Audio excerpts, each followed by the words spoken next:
하루의 마무리 오늘도 함께 하시죠. 시사평론가 김성환입니다. 정규 시즌 상위 5개 팀이 펼치는 프로야구 포스트 시즌, 일명 가을 야구가 사흘 뒤 시작될 예정인데요. 더 깊이 들여다보는 인터뷰 시간에선 KBS 강재훈 기자와 함께 가을 야구의 관전 포인트 꼼꼼히 짚어보겠습니다. 월요일은 책 읽는 시간, 실생활에 도움이 되는 주경 야독 코너도 마련돼 있으니까요. 많은 관심 부탁드리겠습니다. 김성환의 시사야는 언제나 청취자 여러분들의 관심과 참여 기다립니다. 요즘 날씨가 부쩍 추워지면서 또 내일 아침엔 일부 지역에선 체감 온도가 0도까지 떨어질 것이다, 이런 예보가 나오기도 했는데요. 오늘은 시사야 애청자분들은 괜스레 마음까지 쓸쓸해지는 환절기를 어떻게 보내고 계신지, 나만의 환절기 극복법, 건강관리 팁 문자 받아보려고 합니다. 청취율 조사 기간엔 평소보다 많은 분들께 모바일 피자 쿠폰 보내드리니까요. 많은 참여 부탁드립니다. 문자 보내실 번호는 샵9730이고요. 짧은 문자 50원, 긴 문자는 100원의 이용료가 부과됩니다. 또 저희 방송을 유튜브를 통해서도 실시간으로 시청 또 참여하실 수 있는데요. KBS 라디오 채널 들어오셔서 구독, 좋아요 많이 눌러주시길 부탁드립니다. 김성환의 시사야, 그럼 지금 시작하겠습니다.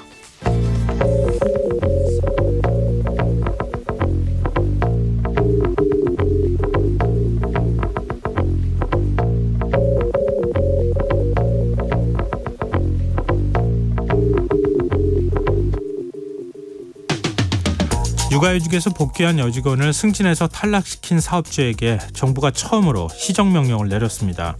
당초 지방노동위원회는 남성도 육아휴직을 낼 수 있다는 점에서 육아휴직으로 입은 불이익은 남녀 차별 행위가 아니라고 판단했지만, 중앙노동위원회는 남성보다 여성이 육아휴직을 월등히 더 많이 쓰는 현실을 고려해야 한다면서 성차별적인 승진 제도를 바로잡으라고 권고했는데요. 육아휴직 기간만큼 기본급 인상률을 조정하거나 육아휴직 복귀자를 승진 대상에서 제외하는 조항이 문제로 지적됐다고 하죠. 이번 시정 조치는 지난해 남녀 고용평등법이 시행된 이후 내려진 첫 판정이란 점에서 의미가 적지 않은데요.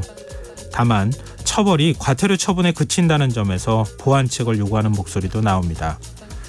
직장갑질 119와 아름다운 재단이 설문조사한 결과를 보면요, 직장인 10명 가운데 4명 이상이 육아휴직을 자유롭게 쓰지 못한다고 응답했는데요. 현행법상 육아휴직을 이유로 부당 해고 같은 불합리한 처우를 할 경우 3년 이하 징역이나 3천만 원 이하 벌금에 처해질 수 있지만, 실제 처벌로 이어진 경우는 극히 드물다고 하죠. 상황이 이렇다 보니 국회 입법조사처마저 사업주에 대한 처벌 규정을 강화해서 법의 실효성을 높여야 한다고 진단했는데요. 이런 상황 언제까지 손 놓고 지켜봐야 하는 걸까요?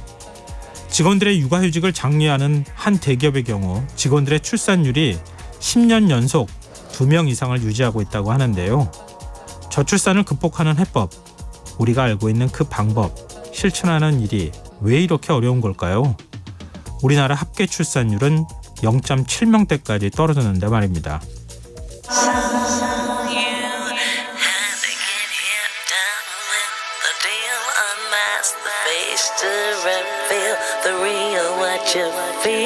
You and your everyday situations, all the unnecessary complications.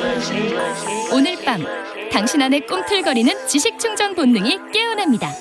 여러분의 자유탐구 영역, 김성환의 시사야.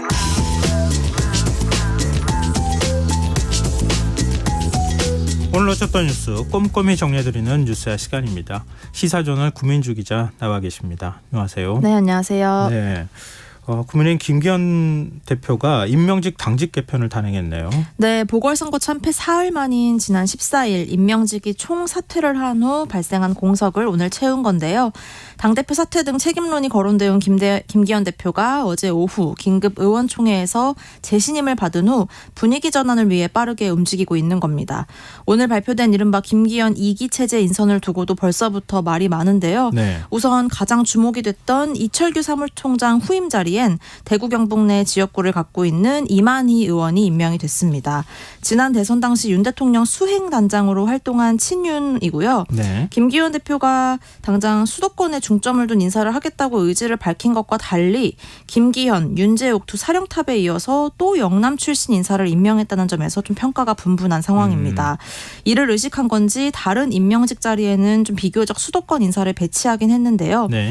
정책위의장엔 한때 유승민계로 분류됐지만 지금은 아닌 수도권 3선 유이동 의원이 추인이 됐고요.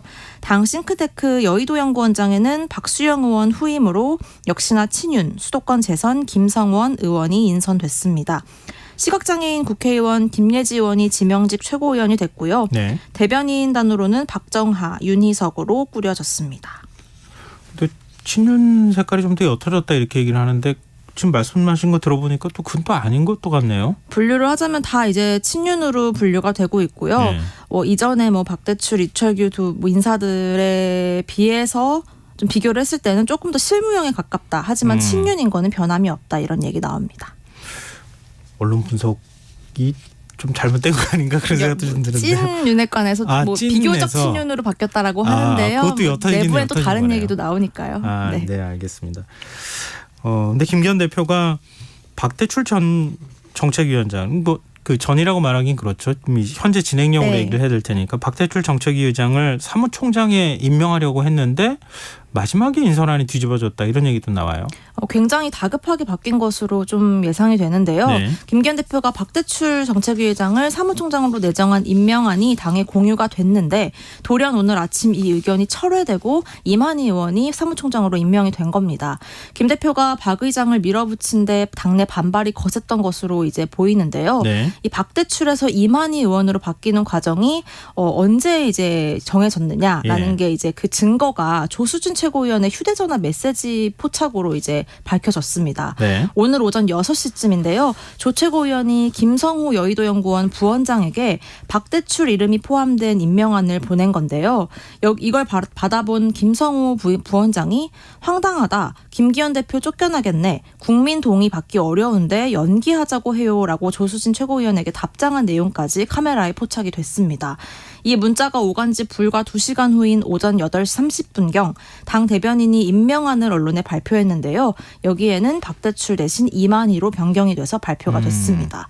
그 사이에 당내 반발이 거세고 또 김 대표가 결국 뜻을 접은 것이다 이런 해석이 나오고 있고요. 네. 이러한 변경에 대해서 기자들이 김기현 대표에게 이유를 물었는데 제대로 답변을 내놓진 못했습니다. 윤재욱 원내대표가 반대했다 이런 보도도 있더라고요. 네, 김 대표와 윤재욱 원내대표 사이에 좀 갈등 상황이고 그 사이에서 이런 반대가 있어서 끝내 김 대표가 좀 뜻을 접었다 이런 얘기들이 좀 나오고 있는 상황입니다. 네. 근데 어제 국민의힘이 지금 당직 임명안 발표하기 전에 의원총회 열지 않았습니까? 일요일인데도 불구하고 그 열렸던 의원총회에서 의원들이 발언들을 많이 했다고 하는데 오늘 언론들이 보도하는 거 보면 단합의 목소리만 들렸다 이런 얘기도 들려요. 네, 4시간가량 이어졌는데요. 친윤계 의원들이 김기현 대표 체제를 유지하자라고 앞서서 주장을 한 것으로 전해지는데요. 물론 비주류 의원들 몇 명이 김 대표 체제에 대한 우려를 표하긴 했지만 마땅한 대안도 없고 어차피 새 비대위원장이 오더라도 윤심이 반영된 인물이 오지 않겠느냐 이런 리스크 때문에 결국 대부분 김기현 2기 체제를 수긍한 것으로는 전해집니다. 그런데 말씀하신 대로 이 의총 분위기를 전하는 비윤계 인사들이 네. 저마다 좀 한숨을 내쉬고 있는 상황인데요. 네. 우선 허은하 의원 오늘 아침 라디오에 출연해서 안드로메다 의원총회였다라면서 이 자리에서 친윤 의원들이 했던 주요 발언들을 소개했습니다. 강서구청장이 아니라 송파구청장이었으면 이겼을 거다. 대통령은 잘하고 계시니 공격하지 말라. 심지어는 부정선거 가능성까지 나왔다면서 그때마다 명치 끝에 돌덩이가 있는 느낌이었다라고 토로를 했고요. 네. 또 다른 비윤계 김웅 의원은 어제 의원총회 도중에 밖으로 나왔거든요. 그리고 기자들 앞에서 이런 의총은 뭐하러 하느냐라고 비판을 하기도 했습니다. 도대체가 무슨 말을 하는지 이해가 안 돼서 그냥 나왔다면서 다들 더 단결해야 한다고 강조하는데 우리가 단결을 안 해서 졌냐, 단결을 너무 잘해서 진 것 아니냐라고 일침을 놓기도 했습니다. 뭐 강서구청장이 아닌 송파구청장이었으면 이겼을 거다. 뭐 정진석 의원이 얘기했다. 뭐 이렇게 네. 다 이름까지 지금 공개되고 있는 조금씩 상황. 거론이 되고 있죠. 네, 상황인데 장제원 이른바 이제 윤핵관이라고 불리는 장제원 의원이 윤석열 대통령 만났다고 하는 얘기도 나와요. 네, 뭐 주말 사이에 만나서 이 오늘 발표된 임명직 선임 예. 둘러싼 여러 가지 뭐 수습 당 방안에 대응 대해서 상황 논의했다. 네, 이런 걸 논의했다고 하는데요. 그 얘기가 나오는 것 자체가 장제원 의원이 얼마나 윤핵관 중에 윤핵관인지를 보여주는 것 아닌가. 김기현 대표도 독대하기 부담스러워하는 윤 대통령을 장제원 의원이 이 중요한 순간에 만나서 긴밀하게 논의를 했다. 이런 원래 거니까요. 당대표가 대통령하고 만나야 되는 거 아닙니까? 그러게요. 글쎄요. 근데 국민의힘 지도부는 앞으로 당정 관계에 있어서 당이 주도적 역할을 하겠다, 강화하겠다 이런 뜻을 밝혔어요. 네, 뭐 방금 전 얘기한 거랑은 좀 다른 결이잖아요. 네. 과연 가능할까 하는 의심부터 드는데요. 김 대표가 어제 의원총회에서 내년 총선에 자신의 정치 생명을 걸겠다라면서 의지를 다진 것으로도 전해지는데요. 그러면서 당정대 관계에서 당이 주도적인 역할을 하겠다면서 그동안 용산 출장소라던 단 안팎의 비판을 해소하겠다는 의지도 내비쳤습니다. 민생 정책을 앞세우겠다, 또 상향식으로 공천하겠다, 도덕성을 강화하겠다는 등 3대 혁신 방향도 발표했고 또 당 혁신기구를 출범하는 등 6개 실천 과제도 오늘 줄줄이 발표를 했는데요. 네. 하지만 이번 재신임이 사실상 용산 대통령실에 의해서 허락이 된 것이란 평가가 많은 만큼 김 대표가 과연 용산 대통령실에 필요할 때 대립각을 세울 수 있을까 하는 회의적인 시각이 좀 우세한 상황입니다.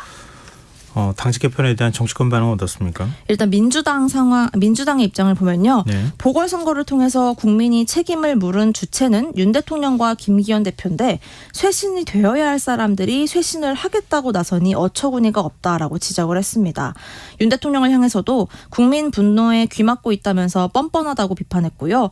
오늘 임명직 개편한 것을 두고도 용산의 출장소답게 국민의힘이 꼬리 자르기 쇼를 하고 있다고 혹평했습니다. 이준석 현 대표가 긴급 기자회견을 열었어요. 네, 굉장히 관심이 오전에 쏠렸는데요. 네. 13분간 이어진 회견에서 이 전 대표는 윤 대통령과 여당을 향해 가감없이 비판하고 또 호소도 했습니다. 윤 대통령을 향해선 이제 어떠한 오류도 인정하지 않는 검사 신분이 아니다. 집권 후 지난 17개월 동안 있었던 오류를 이젠 인정하라고 촉구했고요. 국정기조의 전면 쇄신을 요구하면서 윤 대통령이 바뀌지 않으면 아무리 생각해도 내년 총선에서 이길 방법이 없다라고도 지적했습니다. 앞서 양두구육 등 사자성어를 사용해서 여러 갑론을박을 낳았잖아요. 징계도 받았잖아요. 네, 징계까지 네. 받았죠. 오늘의 사자성어는 결자해지다라면서 윤 대통령에게 제발 여당의 집단 무건수행 저주를 풀어달라고도 했습니다. 선거 패배 후 열린 의총에서도 정작 대통령을 향해선 의원들이 입을 닫고 있고 당정 일체만 강조한 현실을 질타한 건데요. 이 전 대표는 특히 오늘 고 최수근 상병 사망 관련한 발언을 하다가 한참 눈물을 훔치기도 했습니다. 여당 내에 누군가가 이제라도 최상병 건 그리고 홍범도 장군 흉상 이전 건 서희초 교사 사망 사건 등에 대해서 목소리를 내야 한다고 강조한 겁니다. 이준석 전 대표 출마하는 거잖아요. 총선 때. 네. 그 출마하는 것 때문에 기자회견 했느냐, 왜 이번에 갑자기 기자회견을 했느냐 이런 그 배경을 둘러싸고도 여러 관측이 있던데요. 네, 뭐 타이밍의 뭐 귀재다 이런 얘기까지 타이밍의 나오죠. 기재라는 얘기도 네. 나와요. 이러다가 새로운 당을 만들어야 되는 거 아니냐 뭐 이런 얘기도 나오던데 네. 상황을 지켜보면 어떨까 싶고요. 근데 이준석 전 대표가 이렇게 나왔는데 지금 대통령실에서 입장을 안 내기도 참 애매할 것 같은데 뭐 혹시 입장 내놓은 게 있습니까? 사실 이게 뭐 냈다고 할 수 없는 아주 짧은 답변만 오늘 오후 브리핑 때 취재진에게 낸 건데요. 예. 오늘 회견문에 대한 취재진의 질문이 있자 대통령실은 드릴 말씀이 없다라고만 답했습니다. 근데 이준석 대표 안철수 의원하고 계속 갈등을 네. 하고 있고 또 안철수 의원은 제명까지 지금 추진하고 있는 상황이잖아요. 지금 연판장 돌리면서 서명받고 있지 않나요? 네, 이준석 전 대표 기자회견 앞서서 오늘 오전에 먼저 안철수 의원이 회견을 열었거든요. 예. 이 전 대표를 향해서 분탕질 치는 응석바지라면서 제명 서명운동에 돌입하겠다고 예고했던 안 의원이 지난 4일간 진행한 온라인 서명운동 결과를 발표한 겁니다. 네. 16,000여 명이 서명에 동참했다면서 당 윤리위에 즉각 이준석 제명 징계를 중지를 정식 요청하겠다고 밝혔는데요. 오늘 회견에선 이 전 대표를 향해서 박근혜 정부 은덕을 입고 어린 나이에 정치에 입문해 당 쇄신을 위해 그동안 대접을 해줬더니 오만방자함이 극에 달했다고 아주 원색적인 비난을 쏟아냈습니다. 예. 그러면서 지켜보고 계실 박근혜 전 대통령이 얼마나 마음이 아프시겠나라면서 이대로 내버려둘 수 없다. 그대로 두면 이 전 대표가 총선에서 또 내부 총질을 할 테니 엄중한 처벌이 필요하다라고 계속 강조를 했습니다. 이러한 안 의원의 행보에 대해 오늘 이준석 전 대표는 나는 아픈 사람은 상대 안 한다라면서 짧은 입장만 내놓았고요. 안 의원은 또 이준석 전 대표의 회견을 본 이후에 악마의 눈물쇼다라고 맹폭을 하는 듯 양측 간의 신경전이 끊이지 않는 상황입니다. 오히려 이게 선거 이후에 네. 수습 방안을 가려버렸다. 뭐 이런 이제 지적도 나오고 있던데요. 안철수 의원한테 이게 도움이 될까요? 이게 좀 이상하게 흘러가는 게 보궐선거의 좀 핵심 책임자들은 지금 사실 뒤로 빠져 있고요. 네. 뭐 주변인에 가까운 안철수 의원이나 이준석 전 대표 간의 신경전이 더 부각이 되는 상황이어서요. 이게 전반적으로 당에 어떤 도움이 되는 건가. 네, 이런 얘기는 좀 나옵니다. 이게 이렇게까지 유권자가 뭐 안철수 의원을 향해서 그 선거 유세 도중에 했다는 말 몸하고 자빠졌다. 자빠졌네. 뭐 이거 얘기에 안철수 의원이 뭐 응대를 했다는 거 아니에요? 같은 말로. 그렇죠. 그 사이에서 뭐 이준석 대표는 본인의 말을 곡해한 거다라고 이제 여러 좀 공방을 주고받고 있는 상황이어서요. 이렇게까지 확전해야 될 일인가 그러게요. 이런 생각이 드네요. 지금 여러분께서는 KBS 라디오 김성환의 시사회와 함께하고 계십니다. 계속해서 뉴스야 이어가겠습니다. 이제 윤석열 대통령은 어떤 메시지 내는가 또 국정 기조를 어떻게 또 변화를 가져올 것인가 여기에 관심이 쏠리지 않습니까? 네. 근데 윤 대통령이 참모진에게 했다는 말이 지금 공개가 됐어요. 네, 오늘 수석 비서관회의 가졌는데요. 여기에서 국민 소통, 현장 소통, 그리고 당정 간 소통을 더 강화하라고 참모들에게 주문한 것으로 전해졌습니다. 사흘 전 보궐선거 패배 대응과 관련해서 당에 차분한 변화를 주문했었는데요. 예. 여기에 이어서 두 번째로 구체적인 주문을 한 것입니다. 핵심은 당정 소통이었는데요.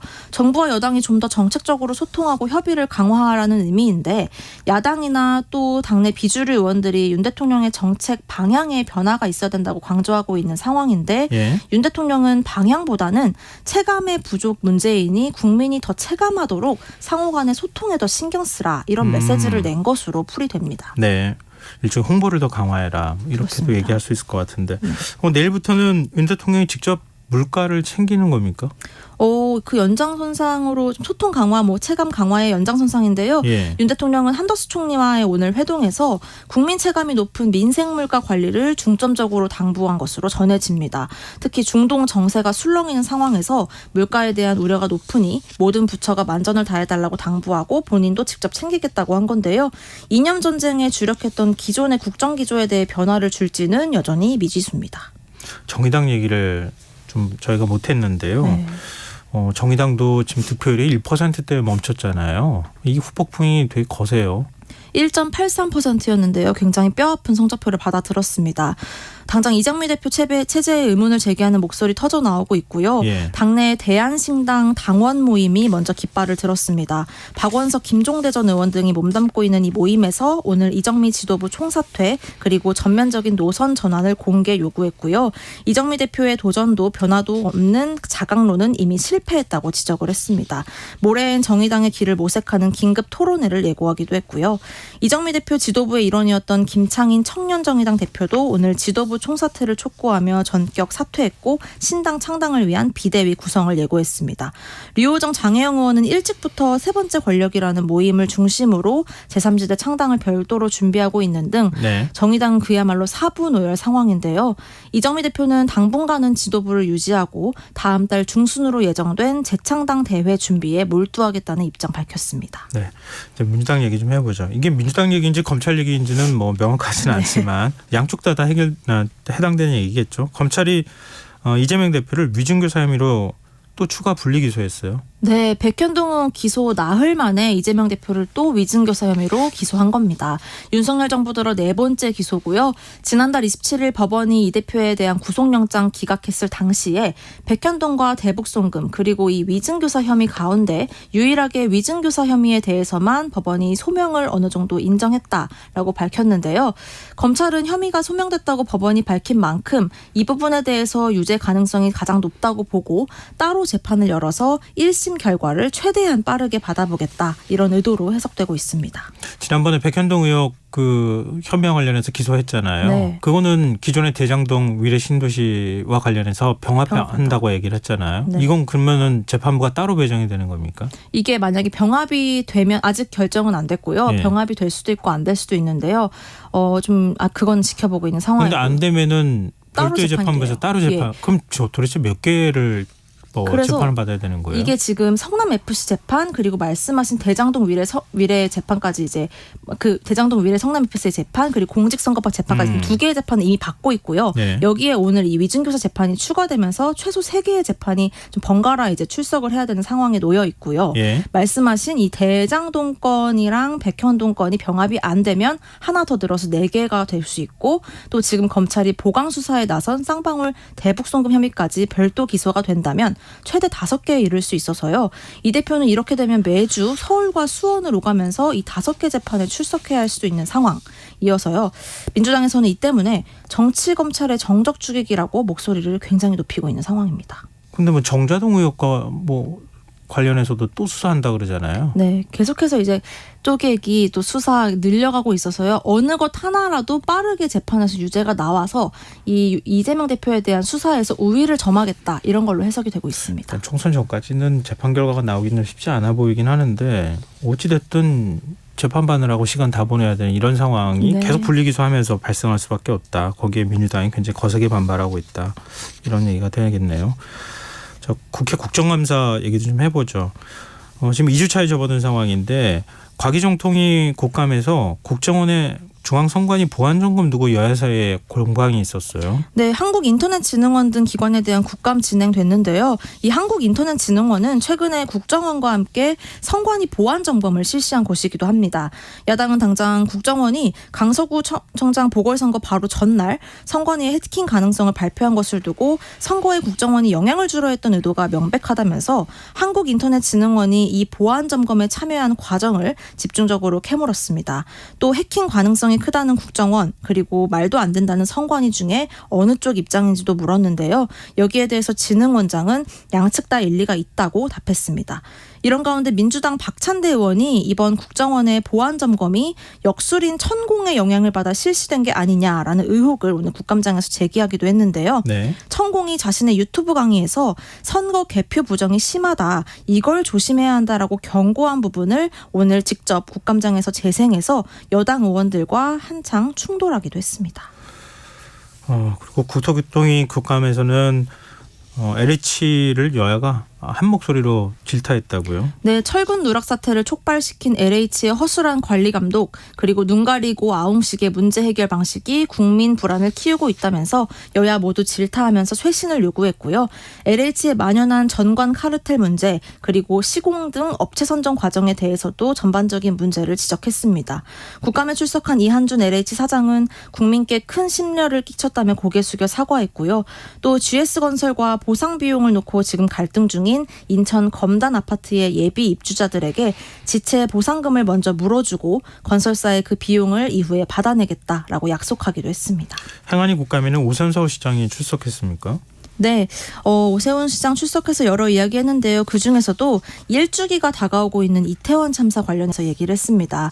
유족들의 의사를 반영한 추모 공간을 만드는 방안을 추진 중이라고 밝혔고요. 시와 자치구가 반반씩 예산을 내서 마련할 계획을 전했습니다. 다만 현재 서울광장에 있는 분향소에 대해서는 마냥 두고 있을 수는 없다면서 되도록 잦은 철거를 유도하겠다고 말했습니다. 다음 대선 출마 여부와 관련한 질문도 나왔는데요. 대권 도전이 원한다고 되는 것도 아니고 피한대고 되는 것도 아니기 때문에 시인도 부인도 하지 않는다 이런 답변 내놨습니다. 네, 오늘 국감까지 여기까지 뉴스야 하겠습니다. 지금까지 시사저널 구민주 기자였습니다. 고맙습니다. 고맙습니다. KBS 라디오 김성환의 시사회는 청취율 조사 기간 맞아서 청취자 여러분들과 조금 더 소통하는 시간 이어가고 있는데요. 오늘은 문자 주제가요. 부쩍 추워진 날씨 어떻게 건강관리하고 계시는지 나만의 환절기 극복법이었습니다. 휴대전화 뒷자리 5345 쓰시는 청취자분께서 저는 택배기사입니다. 요즘 아내가 출근할 때 보온병에 따뜻한 보리차를 챙겨주는데요. 날이 쌀쌀해 밖에서 일할 땐 아내가 챙겨준 보리차를 마시며 환절기 극복하고 있어요. 이렇게 문자 주셨습니다. 0135님. 저는 가을날 축제 즐기며 환절기 극복 중입니다. 지난주 목요일 강릉 커피 축제, 지난 일요일엔 상암 억새 축제 다녀왔어요. 이번 주는 올림픽 공원에 핑크 뮬리 보러 갈 예정이고요. 이렇게 말씀해 주셨는데요. 너무 많이 다니시면 감기 걸리시는 거 아닌가 걱정됩니다. 건강관리 좀 하시면서 다니시면 좋겠습니다. 다른 거 지금 보리차 갖고 다니시면서 드시는 것도 괜찮을 것 같습니다. 네, 문자 보내주셔서 정말 고맙습니다. 나만의 환절기 극복법 문자 계속해서 받겠습니다. 참여해 주신 문자 번호는 샵9730이고요. 짧은 문자 50원, 긴 문자는 100원의 이용료가 부과됩니다. 콩 게시판과 유튜브를 통해서는 또 무료로 참여하실 수도 있습니다. 계속해서 많은 관심 부탁드리겠습니다.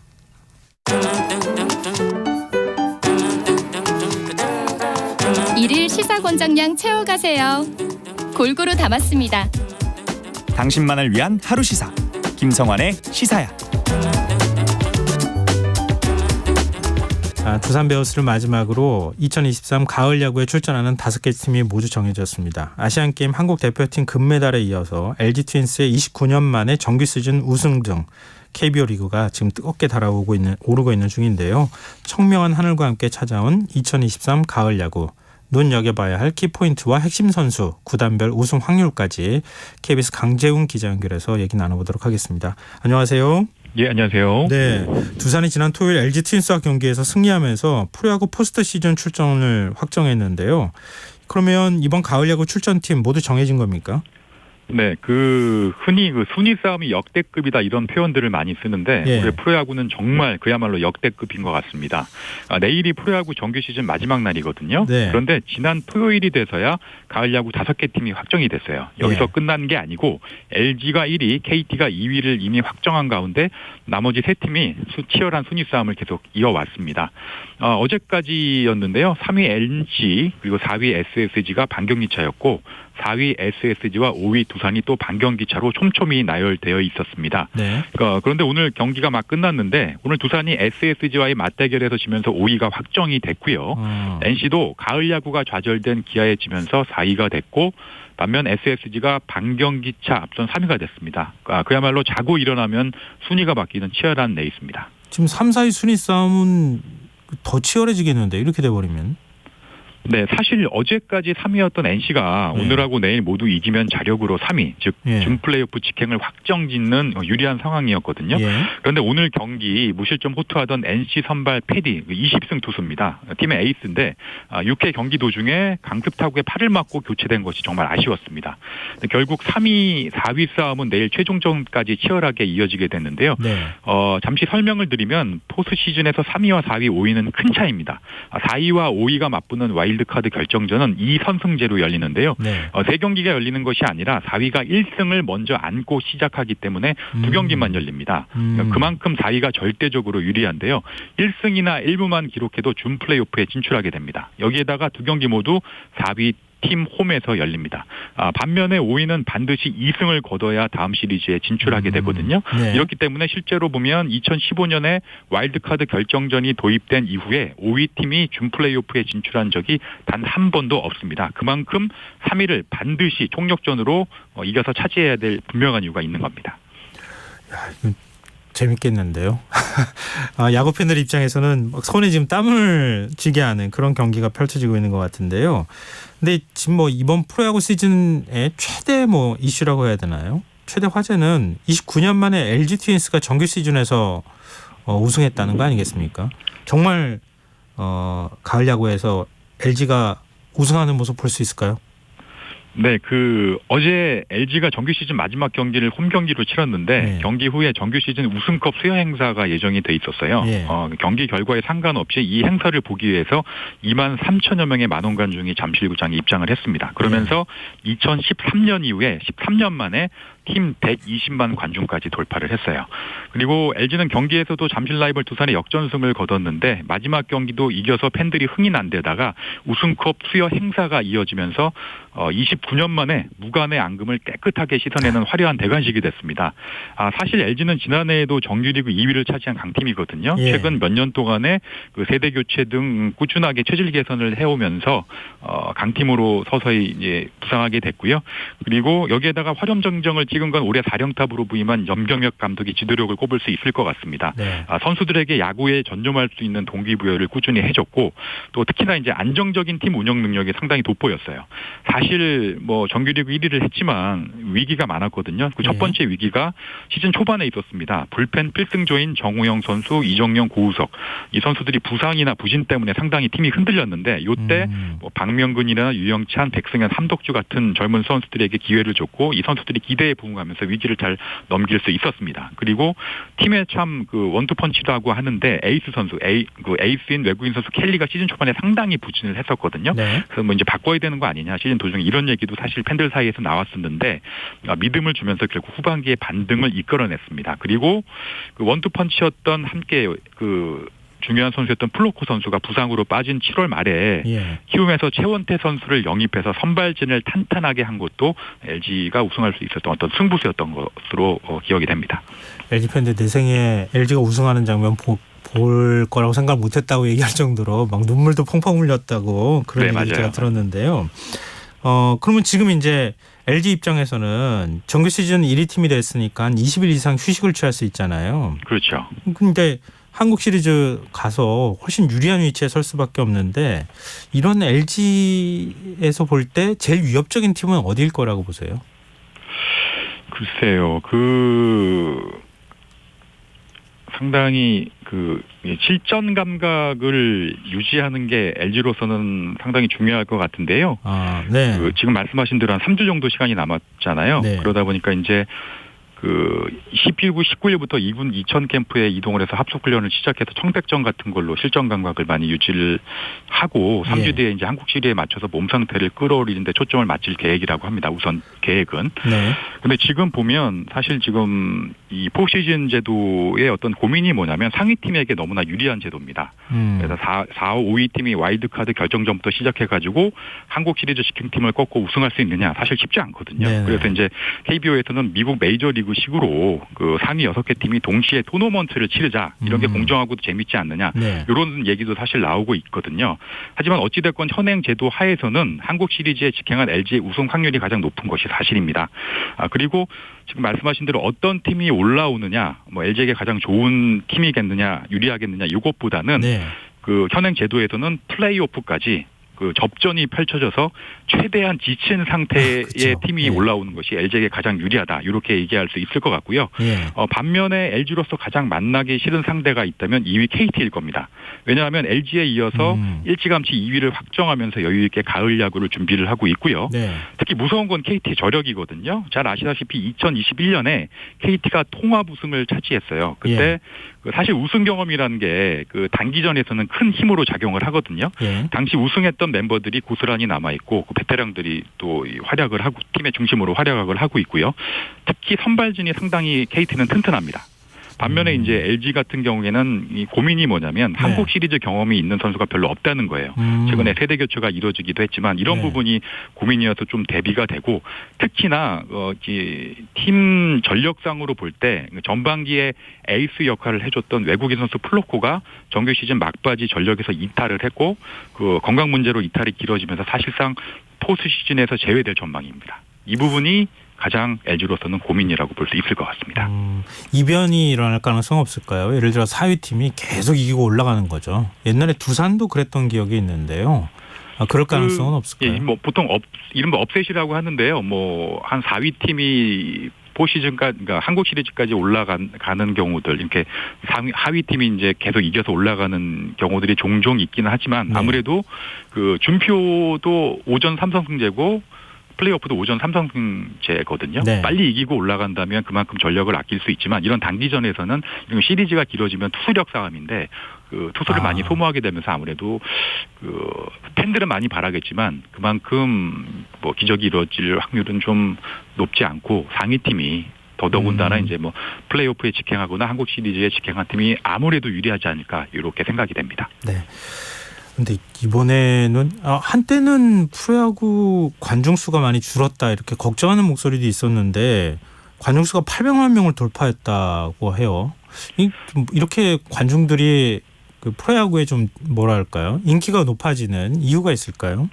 자, 사실 그 올 시즌 개막 전만 해도 연초에 그 월드 베이스볼 클래식에서 우리 대표팀이 부진하지 않았습니까? 네. 이게 그 주축 선수들이 다시 프로야구에서 뛰고 있는 선수들인데 그러면서 프로야구 흥행에도 악재가 되지 않을까 이런 우려가 있었던 것도 사실입니다. 하지만 따져보니까 무엇보다 LG가 29년 만에 정규 시즌 우승을 차지한 건 영향이 좀 큰 것 같아요. 왜냐하면 어제까지 제가 자료를 찾아봤는데 구단별 입장 관중 집계를 봤거든요. 네. LG가 유일하게 120만 관중을 넘어서면서 총 800만 관중 동밀파에 가장 크게 기여를 했습니다.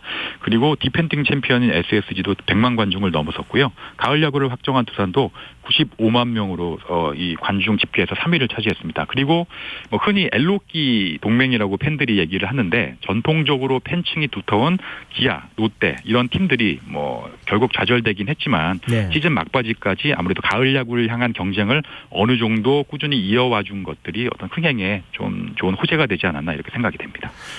팬분들을 위해서 포스트 시즌 관전 포인트 꼽는다면 어떤 게 있을까요? 사실 정규 시즌하고 달리 이 프로시즌은 뭐 보너스 게임이라고도 하는데 네. 길게 이어지는 정규 시즌과 달리 한국 시리즈 우승은 하늘이 내려줘야 된다라는 말이 있어요. 그만큼 단기전은 분위기고 뭐 기세, 흐름 이런 거라고 합니다. 뭐 이런 말을 바꾸자면 이른바 이제 미친 선수가 나와줘야 된다라는 건데요. 네. 뭐 작년 경우를 보면 SSG가 통합 우승을 했을 당시에 한국 시리즈 MVP 그 노장 김강민 선수입니다. 1차전에서 9회 극적인 대타 동점 홈런을 때렸고요. 네. 그리고 시리즈의 상배를 바꾸는 중요한 4차전에서도 역시 대타 역전 끝내기 홈런을 쳤어요. 한국 시리즈 역사상 대타 끝내기 홈런이 처음이라고 하는데 네. 주전을 내서 밀려나서 백업으로 뛰고 있던 40살 노장 선수가 이런 일을 해낸 겁니다. 작년의 사례처럼 과연 이번 시리즈에서는 어떤 선수가 볼 클래식이라고 하는데 가을의 전설의 주인공이 될지 주목하면서 이번 가을 야구를 즐기는 것이 팬들로서는 좋을 것 같습니다. 네, 가을 야구 진출에 실패한 다른 팀 아무래도 기세도 좀 많이 꺾였을 것 같고 또 정비할 시간이 필요할 것 같거든요. 그런 팀들 상황은 어떻습니까? 네, 일단 그 삼성 구단 같은 경우에 프런트의 수장인 단장을 오늘 전격 교체했습니다. 그 야구 해설위원인 이종열 해설위원이 오늘 신임 단장으로 임명이 됐습니다. 이 신임 단장은 그 LG에서 선수 생활을 했고요. 코치까지 역임을 했고 최근에는 2015년부터 야구 대표팀의 전력 분석원 그리고 최근까지 해설위원으로 활동하고 있었습니다. 그리고 지난 항저우 아시안 게임에서는 야구 대표팀 수비 코치로 금메달을 따는 데 기여를 했는데요. 네. 무엇보다 삼성 구단이 다른 팀 출신 그리고 선수 출신을 단장으로 선임한 것이 이번이 처음이라고 하는데 그만큼 이제 최근에 성적 부진에 따른 변화 를 추구하는 모습을 보이겠다 이런 의지가 읽히는 것 같습니다. 그 이종열 신임 단장이 취임사는 아니고 이제 그 취임 이후에 발표 이후에 선수 육성에 초점을 맞추겠다 이렇게 밝혔는데 과연 어떤 변화를 일굴지 좀 지켜봐야 될 것 같고요.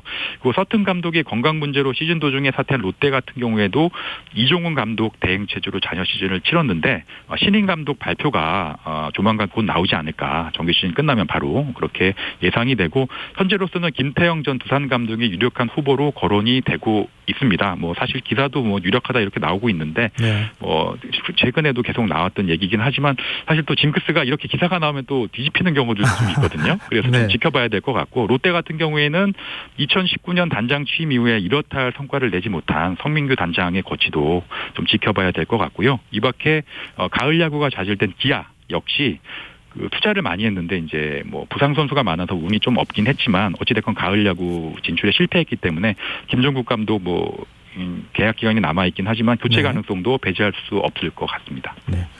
아니, 말씀 쭉 듣다 보니까요. 더 관심이 막 가고 막 기다려져요. 많은 야구 팬들도 아마 그러시지 않을까 싶습니다. 자, 오늘 말씀 고맙습니다. 네, 감사합니다. 네, 지금까지 KBS 강재훈 기자였습니다.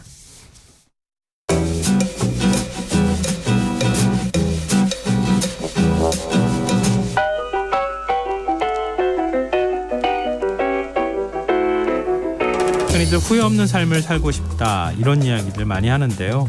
모든 인간이 후회라는 감정을 느끼지 못한다면 어떻게 될까요? 실생활에 도움이 되는 책 함께 읽어보는 시간이죠. 주경야독 성신여자대학교 겸임교수이자 북튜버 이시안 작가 함께하겠습니다. 안녕하세요. 네, 안녕하세요. 오늘은 후회란 키워드하고 관계가 있나 봐요, 책이. 네, 그렇습니다.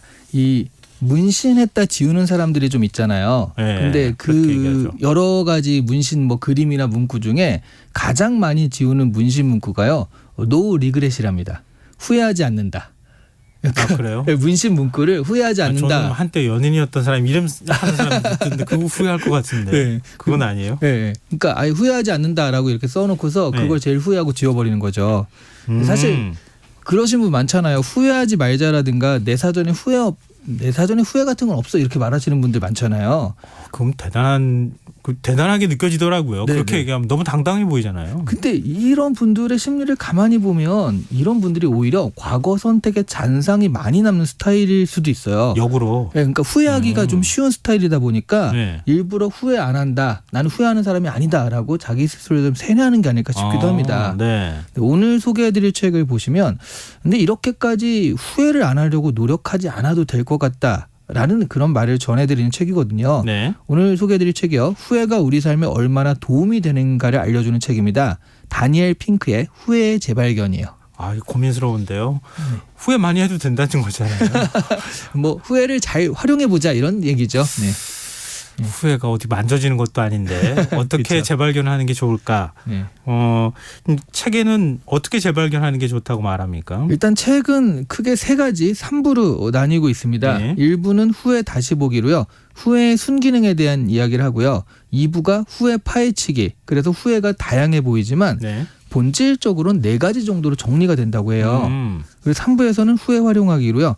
어떻게 후회를 효과적으로 내 인생의 긍정적인 요소로 만들 것인가. 그 구체적인 방법론에 대해서 말을 하는데요. 저는 이 중에서 당연히 2부가 제일 좀 흥미롭더라고요. 네. 다니엘 핑크가요. 이 책을 쓰기 위해서 세계 후회 설문조사를 만들어요. 후회 설문조사요? 사실 이 책 자체도 좀 재밌게 쓴 건데 네. 그 딸아이, 그러게요. 접근이 너무 재밌어요. 네, 딸아이 졸업식인가 갔다가 네. 졸업식에서 그 좀 따분한 그 연설 같은 걸 많이 하잖아요. 네. 그 시간에 딴 생각을 하면서 이 책을 처음 구상하게 됐다고 합니다. 네, 그래서 세계 후회 설문조사를 만들어서요. 105개국 16,000명의 의견을 모아요. 와. 네. 그래서 이제 어떤 후회를 하십니까? 이런 것들을 좀 인터뷰를 한 거죠. 네. 그래서 보니까 후회 종류가 무척 다양해 보이지만 사람들이 가장 많이 후회는요. 네. 4가지 종류인데 기반성 후회, 대담성 후회, 도덕성 후회, 관계성 후회 이 4가지 종류라는 거죠. 좀 풀어서 설명해 주세요. 네네. 근데 이게 뭐 학문적 분류라기보다는요. 예. 자료를 수집하고 그냥 분류하는 과정에서 형태적인 분류를 한 거거든요. 네. 그래도 뭐 이해하기 편하니까요. 먼저 이제 기반성 후회가요. 네. 그 일을 했더라면 하는 그거 후회예요. 많이 하죠. 네. 네. 그때 이 회사 말고 다른 회사로 취업을 했더라며. 뭐 이런 거 있고요. 제일 많이 후회하는 게 그런 거예요. 그렇죠. 그때 그 종목 샀어야 되는데. 그렇죠. 그 코인 샀어야 되는데. 맞습니다. 이런 얘기 많이 네. 하잖아요. 그리고 이제 또 좀 어린 친구들은 네. 그때 고백이라도 한번 해봤어야 되는데. 그것도 많이 네. 하죠. 보통 여사친 남사친 그게 사실 고백하기는 좀 이거 좀 위험하고 안 하기에는 좀 애매하고 그런 사이. 예전에는 사랑과 우정 사이란 말로 표현했는데 네. 다 지나고 나면 그때 고백 한번 해봤어야 되는데 이런 생각 많이 하니까요. 네. 아니면 뭐 그때 과감하게 거절했어야 하는데 뭐 이런 후회죠. 그러니까 과거 선택의 상황에서 안 한 일에 대한 후회다 이렇게 말할 수 있어요. 기반성 그게 후회는. 기반성 후회다. 네네. 예. 그리고 이제 대담성 후회는요. 그때 조금 더 위험을 감수했어야 돼라는 후회입니다. 이게 기반성 후회하고 또 관계가 있네요. 그렇죠. 네. 네. 조금 더 적극적이고 네. 용기 있게 행동을 해야 되는데 그렇지 못했다라는 건데요. 내가 조금이라도 젊었을 때 여행을 좀 더 많이 갔어야 되는데 라든가 또 말씀하셨던 뭐 그때 주식을 조금 더 샀어야 되는데 그거는 여기에 들어가는구나. 코인을 조금 더 대담성 샀어야 후회예요. 되는데 네. 네, 그런 것들. 근데 사실 이거 반대로 하면요. 그때 코인을 샀으면 안 되는데 하면 이제 대담성 후회가 되는 거고요. 기반성 후회가 되는 거고 그때 샀어야 되는데 하면 대담성 후회가 되는 거라 한 일과 안 한 일에 대한 후회라고 보시면 간단할 것 같아요. 그리고 이제 도덕성 후회가 있습니다. 네. 옳은 일을 했더라면의 후회예요. 특히 요즘에 뭐 예전 학폭 문제 같은 네네. 거 많잖아요. 예. 그때 같은 반 친구를 괴롭혔던 일이라든가 남을 속였던 일이라든가 아니면 그렇게 왕따를 당하는 친구를 위해서 내가 나서주지 않았던 이런 좀 도덕적이지 못했던 일에 대한 후회들을 하는 게 도덕성 후회입니다. 이거 많이 해요. 그렇죠. 네. 저는 아주 어렸을 때 네. 오락실 가려고 네. 엄마 지갑에서 100원짜리 이렇게 훔쳐가지고 가져갔던 네네. 거 아직도 후회하고 있거든요. 일단 오락실이라는 단어가 굉장히 새롭기도 하고요. 이렇게 말씀하시니까 저도 그게 기억이 나네요. 만화책 방에서 예. 만화책 좀 더 보려고 그거를 살짝 이제 원래 돈 내고 이만큼만 봐야 되는데 네. 그 안 본 척하고 이제 더 보는 그런 것들. 다 그런 그렇죠. 네, 다 있죠. 도덕적이지 못했던. 그리고 이제 마지막으로 관계성 후회는요. 내가 손을 내밀었더라면 하는 그런 후회예요. 그러니까 가족이나 친구 관계에 대해서 후회가 주로 이르는 건데 조금만 노력했으면 관계가 좋아질 수 있었는데 그걸 안 해서 생긴 결과들에 대한 후회가 이제 관계성 후회입니다. 아, 이렇게 후회를 이런 식으로 다 분류할 수 있구나. 이것 자체가 좀 놀라워요. 네. 사실 저는 이 책을 보고 제일 놀란 게 뭐냐면 예. 사실 이게 어떻게 보면 굉장히 뻔한 이야기들이잖아요. 네. 이걸 가지고 책 한 권 분량을 뽑아냈다라는 게 대단해 보여요. 네. 진짜. 근데 또 후회하는 것이 똑같은 실수를 반복하지 않는다라는 면에서 필요한 일이라는 거 우리 모두 알고 있는 사실이긴 하지만 네. 거기에 그냥 그렇게 놓지 않고 객관적인 설문조사, 통계 등을 붙여가지고 나름 이걸 객관적으로 증명하고 있는 책인 거잖아요. 근데 사실 이 객관적 지표라는 게 은근한 위로를 줍니다. 아, 그래요? 그럼요. 왜냐하면 과거 자신이 했던 일 또는 안 했던 일 때문에 후회에 사로잡혀 있는 사람들에게 당신 혼자만 그런 게 아니다. 아까 도덕적 후회를 하시는 분한테 이 많은 사람들이 비슷한 후회 속에서 살고 있다라는 동질감 같은 걸 주니까 아무래도 좀 마음의 안정감을 주기도 하죠. 네. 나 혼자만 하는 실수는 아니거든요. 근데 이제 중요한 건 이거예요. 그 후회를 발판 삼아서 더 나은 내일을 꿈꾸는 게 필요하다는 거죠. 그러면서 후회는요. 발전의 기초가 됩니다. 다시 생각하면요. 후회하지 않으면 그걸 좀 더 잘했어야 되는데 그걸 좀 좋게 하는 방법이 없었을까 이런 생각을 안 할 거잖아요. 네. 그러니까 후회가 없는 사람은 발전도 없어요. 더 나은 선택을 하려고 노력하지 않으니까. 그래서 후회는요. 우리 삶을 더 나은 미래로 이끄는 가이드라고 할 수 있다는 거죠. 근데 그렇게 네. 따지면은 그때 그 사람 만났어야 되는데 네. 근데 지금 만나는 사람이 있어요. 네. 그 사람보다 이 사람이 더 나은데 이렇게 돼야 되는 거 아닙니까? 그런데 그런 후회는 그 사람과 이제 잘 안 됐을 때 그 안 됐던 이유들이 있는 거잖아요. 나한테도 있고. 그러니까 항상 있지만. 뒤는 후회하게 된다는 그렇죠. 거잖아요. 그러면 그 다음 사람한테는 그 후회에 할 만한 일을 반복하지 않으려고 노력하게 되는 게 필요하다는 거죠. 그러면 이렇게 얘기해 줘야 되는 거 아닙니까? 지금 있는 사람한테 최선을 다하자. 네. 그렇죠. 네. 그렇죠. 후회를 하면 그렇게 지금 있는 사람한테 최선을 다하거나 지금 앞에 있는 걸 더 열심히 잘해야 된다. 이렇게 연결이 돼야 되는 거 아닌가요? 그렇죠. 그러니까 제가 생각하기에는 일단 만나는 얘기가 나왔으니까 예전에 만났던 친구한테 그 친구 너무 내가 못해준 게 후회돼라고 했을 때 그 못해준 것을 네. 지금 만나는 사람한테 잘해줄 수 있을 거라고 생각을 해요. 그러면 사실 그때 막 싸워가지고 그때 좀만 참았으면 되는데 네. 그런 걸 지금은 참을 수 있거든요. 예, 맞아요. 네. 그때 한번 내가 같이 성질냈다가 결국 깨지는 걸 경험해 봤으니까 이렇게 하면 안 되겠구나. 지금 내가 참는 게 최선이구나. 이런 걸 알 수가 있기 때문에. 네. 그러니까 후회란 감정이 중요하다. 그렇죠. 후회하지 않으면 지금의 네. 나도 바뀔 수 없다. 네. 이런 거잖아요. 그럼요.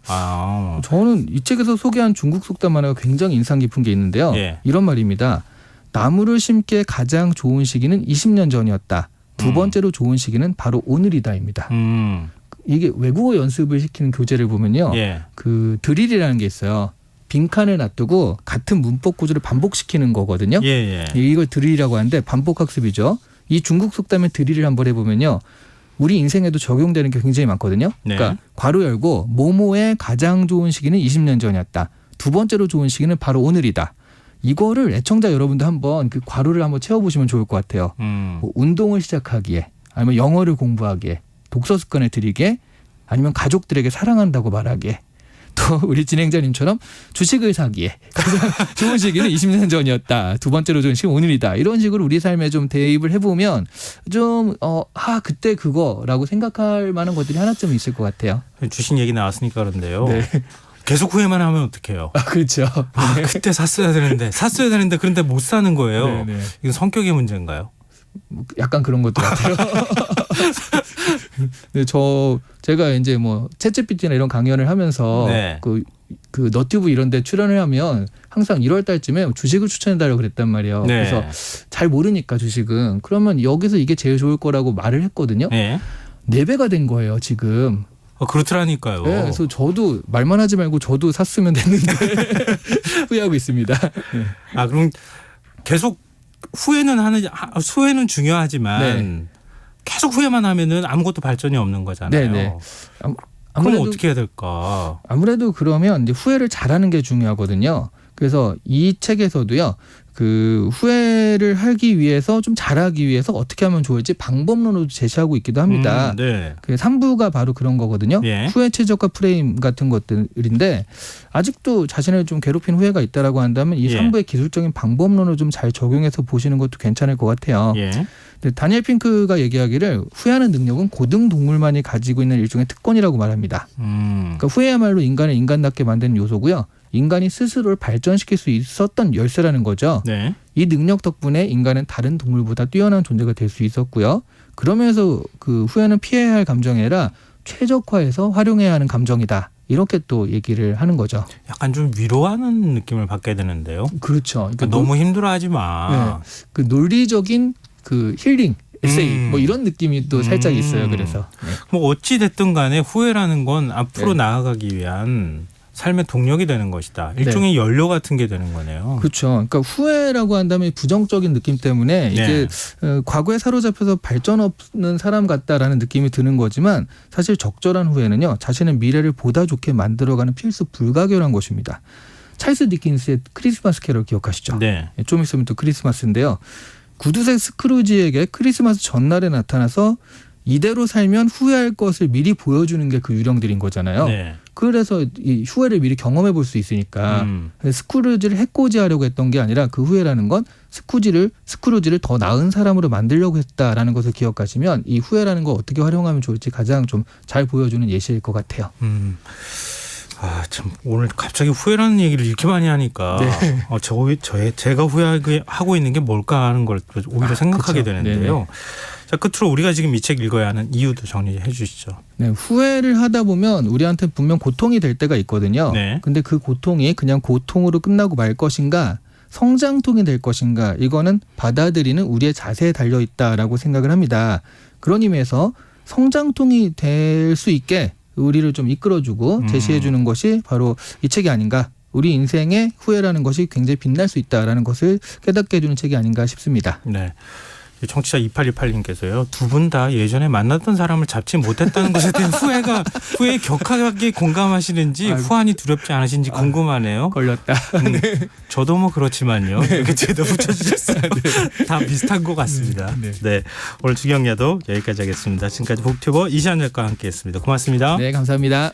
KBS 라디오 김성환의 시사 1부 순서 여기서 마무리하겠습니다. 전 11시 정각 2부에 다시 오겠습니다.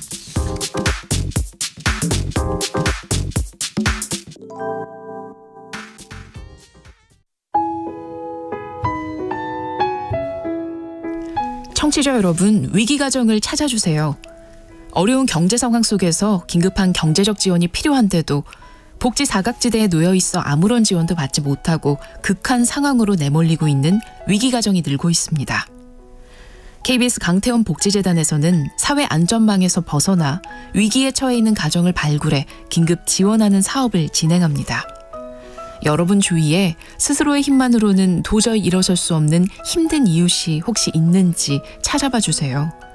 우리 사회의 건강한 구성원으로 신속히 복귀할 수 있도록 KBS 강태원 복지재단이 작은 힘을 보태겠습니다. 여러분의 제보 전화를 기다립니다. KBS 강태원 복지재단 제보 전화 1533-0900, 1533-0900입니다.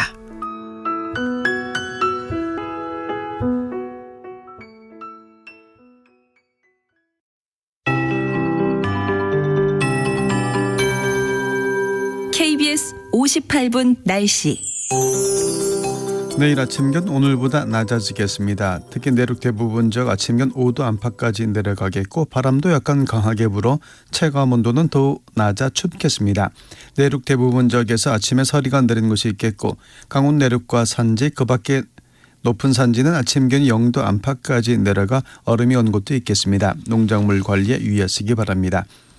내일 고기압의 영향으로 전국이 대체로 맑겠습니다. 모레는 전국이 대체로 맑다가 구름이 많아지겠습니다. 목요일에는 낮에 중부지방에서 비가 시작돼 밤에는 전라권과 경북, 금요일에는 남부지방에 비가 내릴 것으로 전망됩니다. 비가 그친 이후 기온이 큰 폭으로 떨어져 이번 주말 기온이 더 떨어질 것으로 전망됩니다. 내일 아침 기온은 서울 8도 등 전국이 3도에서 13도가 예상됩니다. 낮 최고 기온은 인천, 춘천 19도, 서울, 수원 20도, 대전, 세종, 전주, 광주 21도, 강릉, 대구, 울산, 제주 22도, 부산은 23도가 예상됩니다. 미세먼지 농도는 좋음이나 보통으로 예상됩니다. 서울지방 현재 기온 11.6도, 습도 55%입니다.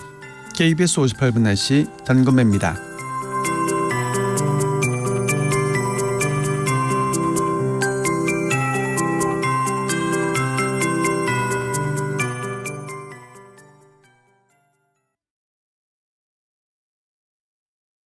정성을 다하는 국민의 방송 KBS가 11시를 알려드립니다. AM 711kHz, FM 97.3MHz, KBS 1라디오입니다. HLKA.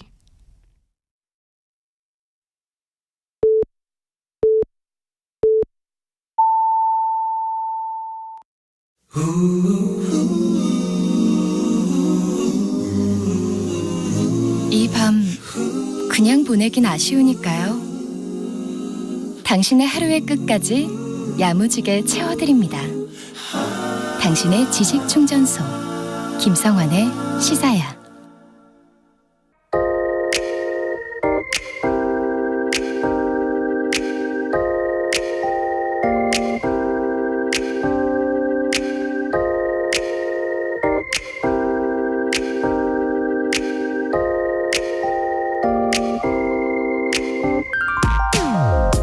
눈에서 멀어지면 마음도 멀어진다. 이런 말이 있죠. 상대방에게 관심을 갖지 않으면 애정도 생겨나지 않는다.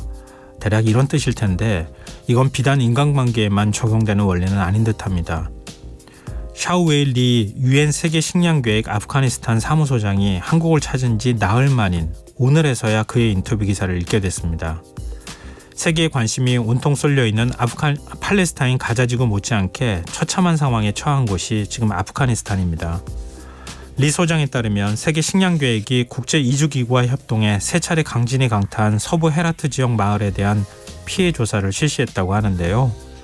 일부 지역에선 마을 전체가 초토화됐고 95%의 건물이 완전히 무너졌다고 할 정도로 상황이 심각하다고 합니다. 인명 피해 집계조차 되지 않고 있지만 외신은 사망자가 최소 1000명은 넘을 거라고 보도하고 있을 정도입니다. 세계 식량기구는 현지 주민들에게 밀가루와 콩, 소금과 2살 미만 아이와 임산부를 위한 영양식품 등을 제공해 왔다고 하는데요. 자금 부족으로 올해 초 1300만 명에게 지원했던 식량을 그 4분의 1에도 못 미치는 300만 명에게만 지원해야 하는 상황에 놓였다고 합니다. 아프간 인구 약 4천만 명 중에서 1,500만 명이 다음 끼니를 확보하지 못하고 있는데 그 가운데 고작 5분의 1에게만 식량을 지원할 수 있는 셈입니다. 더 큰 문제는 곧 겨울이 다가오고 있다는 점입니다. 혹독한 추위로 악명이 높은 아프간에서 올겨울 희생자를 최대한 줄이기 위해서는 겨울을 날 수 있는 식량 확보가 중요하다고 리 소장은 강조하고 있었습니다. 혹독한 탈레반 정권 하에서 구호 사업을 하는 것이 쉽지만은 않지만 정권에 휘둘리지 않고 국제기구로서 사업의 독립성과 중립성을 잃지 않으려 노력하고 있다. 이렇게 힘주어 말한 리 소장은 주요 후원국인 한국의 외교부와 국회를 돌며 아프간의 인도적 위기를 알리고 지원을 호소하기 위해 한국을 찾게 됐다고 설명하고 있었습니다. 귀국 즉시 다시 지진 현장으로 달려갈 계획이라는 그는 한국의 독자들에게 각별히 전하고 싶은 메시지가 있냐 묻자 이렇게 말했습니다. 아프간 주민들이 겪고 있는 식량 위기와 인권 상황에 관심과 지지를 계속 보내달라. 그게 결국 가장 중요한 일이다. 지금까지 오늘의 발견이었습니다.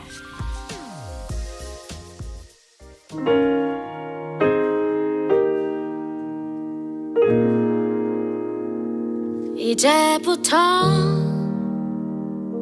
웃음기 사라질 거야. 가파른 이 길을 좀 봐. 그래 오르기 전에 미소를 기억해두자. 오랫동안 못 볼지 몰라. 완만했던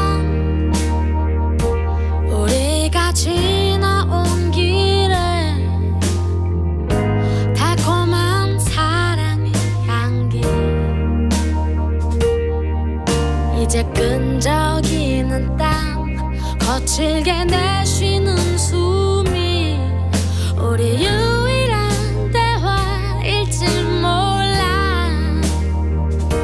한 걸음 이제 한 걸음일 뿐. 아직 한적 끝은 보지만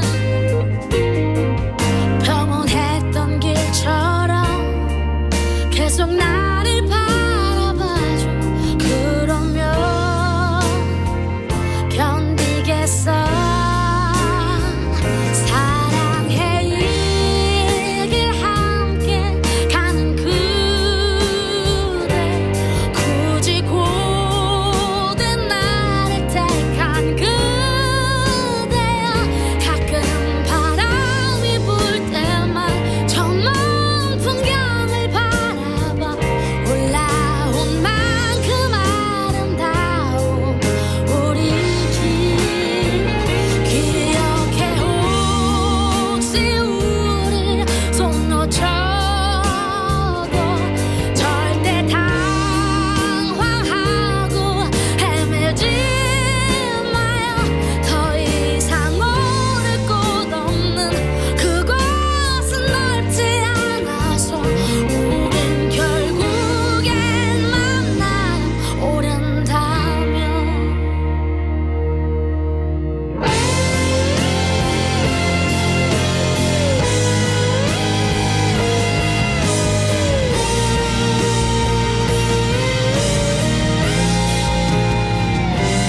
한 걸음 이제 한 걸음일 뿐. 아직 한적 끝은 보지만 평온했던 길처럼 계속 나를 바라봐줘. 그러면 견디겠어.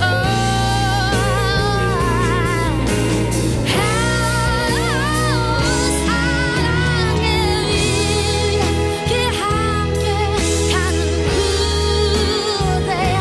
굳이 고된 나를 택한 그대여. 가끔 바람이 불 때만 저 먼 풍경을 바라봐. 올라온 만큼 아름다운 우리 길. 기억해 혹시 우리 손 놓쳐도 절대 당황하고 헤매지 마요. 더 이상 오를 곳 없는 그곳은 넓지 않아서 우린 결국엔 만나.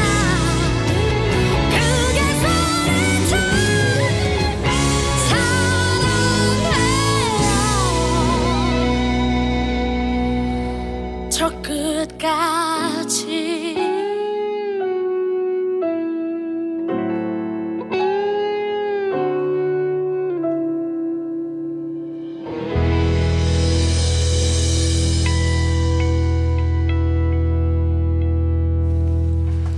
오늘의 발견에 이어서 정인의 오르막길 듣고 오셨습니다. 김성환의 시사는 청취율 조사 기간 맞아서 애청자분들과 소통하는 작은 이벤트 이어가고 있는데요. 오늘은 지금 쓸쓸해지는 환절기 어떻게 보내고 계신지 나만의 환절기 극복법 건강관리 팁 문자 받고 있습니다.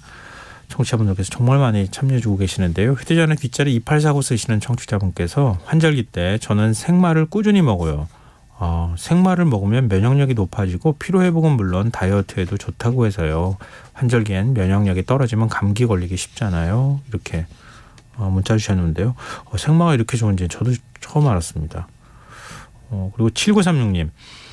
저의 가을 환절기 극복법은 따뜻한 물을 자주 마시는 것과 무라카미 하루키의 상실의 시대를 읽는 것, 그리고 가끔 재즈를 듣는 것입니다. 어쩌면 후자 두 가지는 극복법이라기보다는 몰입법일지도 모르겠어요. 이렇게 문자 주셨는데요. 저도 그러지 않아도 지금 하루키 책 읽고 있는데 달리기 관련한 책 읽고 있습니다. 괜히 공감이 가네요. 근데 마음이 따뜻하고 그러시면 건강 몸에도 영향을 미쳐서 감기를 물리칠 수 있지 않을까요? 그리고 1776님.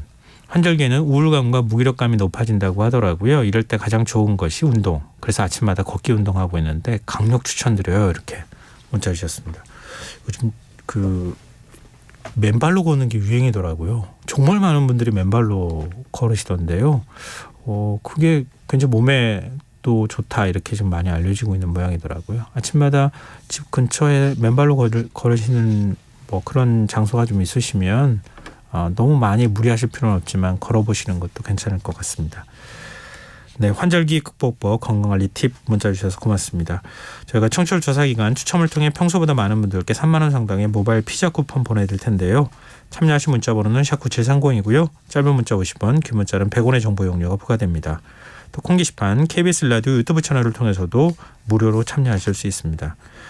그리고 애청자분들이라면 이미 다 아시겠지만 청취율 조사 기간에 02로 시작되는 번호가 오면 잘 받아주시는 거 알고 계시죠? 김성환의 시사 잘 듣고 있다 꼭 말씀해 주셨으면 좋겠습니다. KBS 라디오 김성환의 시사와 함께하고 계신 지금 시각은 11시 10분입니다.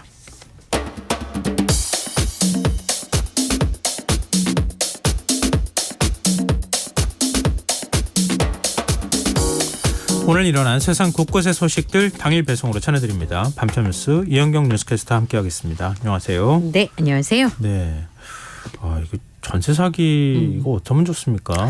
점점점 피해자들이 늘어나고 있고. 네. 특히 이제 요즘 수원에서 또 그렇게 지난번엔 그 인천 쪽이었었잖아요. 네. 이번에 수원 쪽이에요. 지금 이런 신고 수가 한 400건 넘어섰다고요? 네, 이게 뭐 보통 빌라왕이라고 부르는데 적절치 않은. 그 표현은 그렇게 써면 좋은 건 아니고. 좋은 것 같지는 않습니다. 네. 이 수원의 전세 사기 피해가 심상치가 않은 게 고소장을 낸 사람이 지금 134명이고요. 네. 피해액도 190억 원을 넘어섰는데 더 늘어날 거라는 예상이 나오고 있습니다. 자기 돈을 안 들이고 깡통 전세로 빌라 수천 채씩 굴리다가 결정적인 순간에 보증금을 떼먹는 그런. 감당을 못하는 거죠. 뭐. 예. 근데 이번에 수원 사건에는 빌라왕 임대인인 부부가 등장을 하는데요. 이 부부한테 당한 피해자를 상대로 해서 경기도청에서 지난주에 설명회를 열었습니다. 근데 이틀 동안 400명이 모였는데 진짜 제가 더 가슴이 아팠던 건 대부분 20, 30대였고 사회 초년생들이에요. 그러면 그 빌라에 들어간 전세 보증금이 자기 전 재산을 넘어서는 금액들이 있어요. 그렇죠. 대출까지 받아가지고 들어가니까. 예. 근데 이제 출발한 사회 초년생들한테 말하자면 그 돈을 다 날리게 되는 거 아니에요? 출발선 뒤에서 뛰라는 거잖아요. 네. 그러니까 그게 정말 저는 좀 가슴이 아팠는데요. 이번에 보니까 전세 피해 지원센터 등을 통해서 파악한 피해 주택만 정실각계 20여 채, 관련 법인이 20여 채에 달한다. 그리고 경기도에서 파악한 바에 따르면 현장 실태 조사를 하고 있지만 한계가 있다고 얘기를 했습니다. 지금 도가 추정하는 피해자는 760명, 신고도 계속 늘어나고 있으니까 아마 전수조사를 통해서 그 정 씨 일가와, 그러니까 지금 고소당한 사람이 정 씨 부부와 아들, 이렇게 임대인 역할을 했던 3명과 네. 함께 연루되어 있는 4명이 포함되어 있는데요. 그런데 지금 말씀드렸던 건 정 씨 일가와 그 법인의 소유주택 규모와 근저당 설정 상황 등을 지금 확인을 해야 이 사람들의 주장은 뭐냐면 우리가 지금 돈이 없어서 전세 보증금을 못 주고 있다 이런 주장을 하고 있는 거잖아요. 네. 근데 이제 지금 파악을 해보니까 오늘 단독 보도 중에는 땅이 있다는 얘기가 나오고 있어요. 지금 얘기 들은 곳이 이제 양평인데 여기 보면 굉장히 많은 그 땅을 소유하고 있는 것으로 알려져 있고 또 이 개인 명의의 부동산도 있다라는 얘기들이 나오고 있거든요. 네. 2층짜리 집도 있고 그러면 이것들을 다 확인만 할 수 있다면 이 정 씨 부부의 소유의 재산이라는 거 사실상 재산이라고 하더라도 예. 이제 그런 부분들을 좀 이제 좀 변제를 할 수 있는 방법들이 있을 텐데 지금 피해자가 너무 많아서 저는 그게 좀 걱정이기도 하고요. 지금 말씀하셨던 부분 중에서 혐의가 덩굴째 나올 수 있다는 생각이 들었던 게 사실은 언론에서는 계속 조명을 했던 사기 수법이잖아요. 말하자면 그 가격보다 훨씬 비싼 금액으로 전세를 주고 그리고 끝내는 이제 깡통 전세가 되는 그런 상황인 건데 여기 이제 공인중개사가 적극적으로 가담했다는 증언들이 나오고 있습니다. 실상으로는 이 정 씨 부부 법인에서 중개소를 한 3군데 운영했다는 그 법인에 일했던 전직 직원의 증언이 있었고요. 네. 그다음에 그러면 적극적으로 정 씨 부부의 이 사기 사건과 연루된 일에 활동했을 가능성이 굉장히 높고요. 그거 말고도 다른 중개소들도 이 정 씨와 굉장히 긴밀한 관계였다는 증언들이 나오고 있습니다. 수수료 많이 줄 테니까 그 싸게 해봐라 이런 이 유혹을 뿌리치지 못한 것으로 보이고요. 위험하다는 걸 알고도 소개한 업소도 있다고 합니다. 그 전에 임대한 세대들이 있었으니까 문제가 있다는 걸 중개업소에서 모르지 않았을 수도 있거든요. 아니 근데 뭐 지금 계속 이렇게 돌려막기 하듯이 네. 한 집 만약에 자기가 산 다음에 네. 그럼 그거 담보로 또 대출을 그러니까요. 받아가지고 또 다른 집 사고 이렇게 한 거잖아요. 보통의 경우는 그렇잖아요. 예, 그쪽 분야의 전문가이고 그 일대에서 계속 그렇게 많은 주택을 임대를 했다면 중개업소에서 과연 몰랐을까? 네. 거기에는 사실 동의하기가 좀 네. 어려운 측면이 있죠. 그래서 지금은 정 씨와 관계를 부인하거나 도망가는 사람들도 있습니다. 현재는 정 씨 부부를 추적하고 있고요. 이 공인중개사들도 수사할 예정입니다. 근데 보증금뿐만 아니라 뭐 관리비도 가로챘다고요? 네, 그러니까 정 씨 일가 건물에 입주한 임차인들이 이 설명회에서 이런 내용으로 상담을 받았습니다. 정 씨 일가가 소유한 법인으로 보내라고 해서 관리비를 네. 매달 꼬박꼬박 냈는데 단수단전 통보를 받은 거예요. 그럼 관리비를 안 냈다는 얘기가 되는 거잖아요. 네. 그리고 다른 건물에도 같은 피해를 겪고 있는 것으로 알고 있으니까 이 빼돌린 관리비 문제도 해결해 달라고 합니다. 경기도에서는 정 씨 일가가 가지고 있는 건물에서 수도, 전기, 인터넷 요금 미납 여부를 전수조사할 예정이고요. 그리고 관련 기관과 협의를 해서 지금 연체된 요금의 납부 기한을 좀 늦추는 방안을 협의하고 있습니다. 문제는 이제 전세 피해자분들한테 당장 지원할 방법이 없다는 건데 긴급 생계비 지원이 자체적으로 한 100만 원 정도 예상을 하고 있고요. 피해 주택의 관리 주체가 없어서 승강이나 건물 자체에 문제가 생길 수도 있기 때문에 그것에 대한 대책을 마련하기로 했습니다. 상황이 이 정도면 경찰이 수사에 나서야 되는 거죠? 지금 나섰습니까? 예. 지금 경기도가 추정하는 가구 수가 아까 말씀드린 것처럼 760여 곳으로 추정하고 있다고 하는데요. 예. 사실은 이제 특사경이 이 상황을 조사를 해왔기 때문에 사실 권한이 경찰만큼 갖고 있지 않은 경우잖아요. 지금 현재로 경찰의 16일까지 정 씨 일가에 대한 전세 사기 고소 건수가 말씀드린 것처럼 134건이 이미 접수가 됐고 네. 피해금 190여억 원으로 보고 있습니다. 지금 경찰에서는 3명을 출국 금지했고요. 그다음에 고소당한 공인중개사 4명 그리고 중개보조원 2명 등을 모두 포함해서 9명을 입건했습니다. 피의자 조사는 아직 이루어지지 않은 상황이고요. 법리 검토가 끝나면 일가를 소환할 방침이라고 하는데 임대인하고 고소인 사이에 맺은 계약을 파악을 해서 부동산 중개인의 가담이 있었는지도 살펴볼 것이라고 설명을 했습니다. 지금까지 이제 확인된 것만 네. 지난달 5일 오전 8시까지만 지금 134명인데 지역별로는 수원시가 160여억 원이고 화성시도 20여억 원이 있어요. 근데 수원 지역이 좀 많이 몰린 것으로 보이고요. 네. 그리고 뭐 지금 3,500여 건의 형사고소가 누적됐다 뭐 이런 온라인 기사가 있었던 모양인데요. 그렇지만 3,500건 고소가 누적된 사건은 없다고 경찰에서 정정을 해줬습니다. 그리고 검찰에서도 지금 경찰과 협력할 것으로 알려져 있고요. 경찰과 수사 한 라인을 구축한다고 합니다. 근데 제일 중요한 거는 정 씨 일가 재산 빨리 찾아가지고 다 압류 걸어놔야 되는 거 아닙니까? 그게 제일 중요한 문제죠. 어디다 재산 숨길 수도 있으니까. 네. 그럼 결국 피해자들한테 돌아갈 돈이 없게 되잖아요. 그렇게 되면. 예. 근데 지금 전세 사기 문제 집값이 다시 조금 회복돼서 조금 좀 주춤할 거라고 생각을 했었는데 지금까지 전세 사기 피해만 올해만 네. 5천억 원이 넘는다고요? 그 작년 하반기에 비해서 이게 눈덩이처럼 불어나는데 그게 최근에 늘었다기보다는 이미 이제 잠적돼 있던 걸 터지기 시작한 게 아닌가라는 생각을 저는 좀 하게 됐습니다.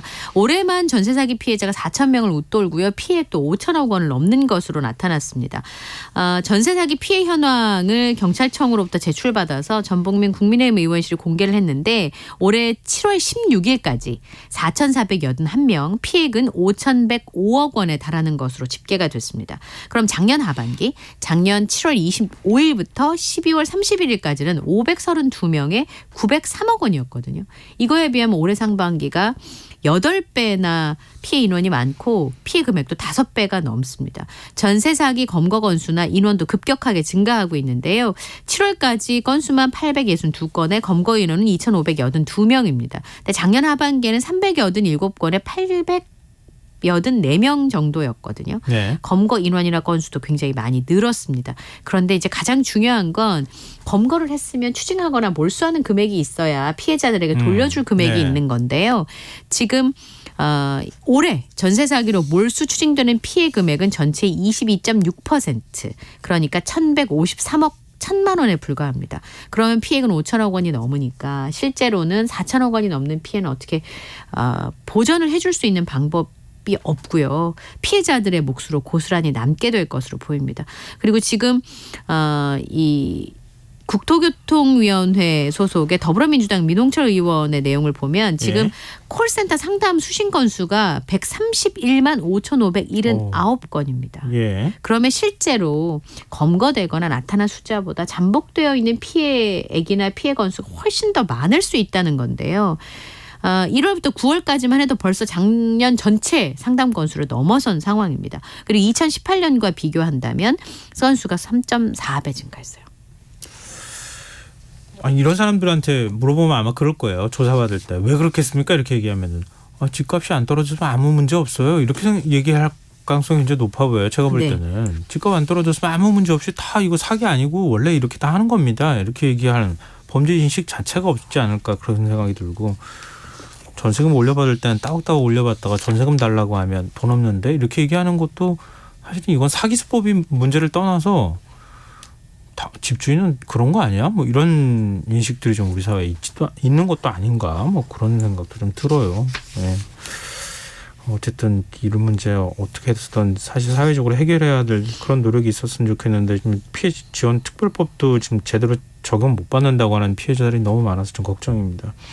다음 뉴스로 가보겠습니다. 또래 여성을 살해 재판에 넘겨진 정유정, 두 번째 공판이 있었습니까?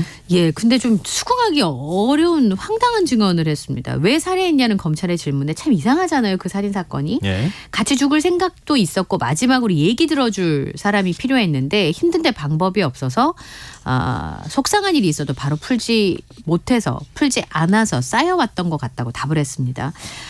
그리고 왜 살해했나는 질문에는 같이 죽으면 환생할 수 있을 것으로 생각을 했대요. 예. 같이 죽어서 제대로 된 엄마 아빠가 있었으면 좋겠다는 생각을 했다고 답을 했는데요. 그런데 정유정이 얘기한 것처럼 피해자를 살해하고 본인도 극단적인 선택을 할 거였으면 그 준비가 있었어야 되잖아요. 그런데 본인이 극단적인 선택을 하려고 준비했다는 그 모습이 없었습니다. 그리고 피해자 시신을 처리하려고 캐리어를 준비를 했는데 본인이 네. 극단적인 선택을 할 거였으면 그런 걸 준비했다는 게 좀 말이 안 되잖아요. 그리고 시신을 유기하러 강에 갔다가 피해자 가족 사진을 보고 실종으로 꾸며야겠다는 생각을 했다고 합니다. 실종이 되면 피해자가 어딘가 살아있을 거라는 생각으로 유족들이 생각할 수 있지 않겠냐라고 생각해서 그랬다고 하고요. 왜 그러지 않았냐고 했더니 중간에 잡혀서 실행하지 못했다고 다소 황당한 설명을 내놨습니다. 그 본인이 캔맥주랑 병맥주를 여러 개 먹어서 피해자가 사망할 때까지 어느 정도 시간이 걸렸는지 뚜렷하게 기억이 안 난다고 얘기를 했고요. 시신 훼손 방법에 대해서도 구체적으로 생각하지 않았는데 어떻게 할지도 계획하지 않았다. 무서워서 꾹 참고 그랬다. 이런 답변을 내놨습니다. 좀 이해하기 어렵네요. 네. 근데 정유정 친할아버지가 증인으로 출석했습니까? 예. 이 진정성이 없기 때문에 아마 이 진정성을 정유정의 경우에는 굉장히 의심을 받고 있습니다. 반성하고 있다는 것에 대한 얘기를 말씀을 드리는 겁니다. 이 할아버지가 정유정이 중학교 2학년 때부터 친구들하고 멀어지고 삐뚤어지기 시작했다고 말을 했는데요. 빈부격차 때문이라고 했다고 합니다.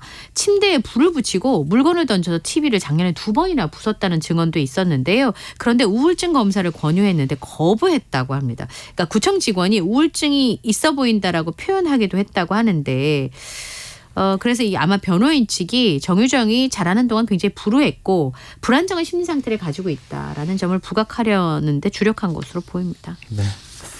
지금 여러분께서는 KBS 라디오 김성환의 시사회와 함께하고 계십니다. 밤참수 계속 이어가겠습니다. 서울교통공사 두 노동조합이죠. 네. 그러니까 한국노총하고 민주노총 소속 조합원들이 73.4% 찬성률로 총파업 가결했다는 소식이 들리네요. 예.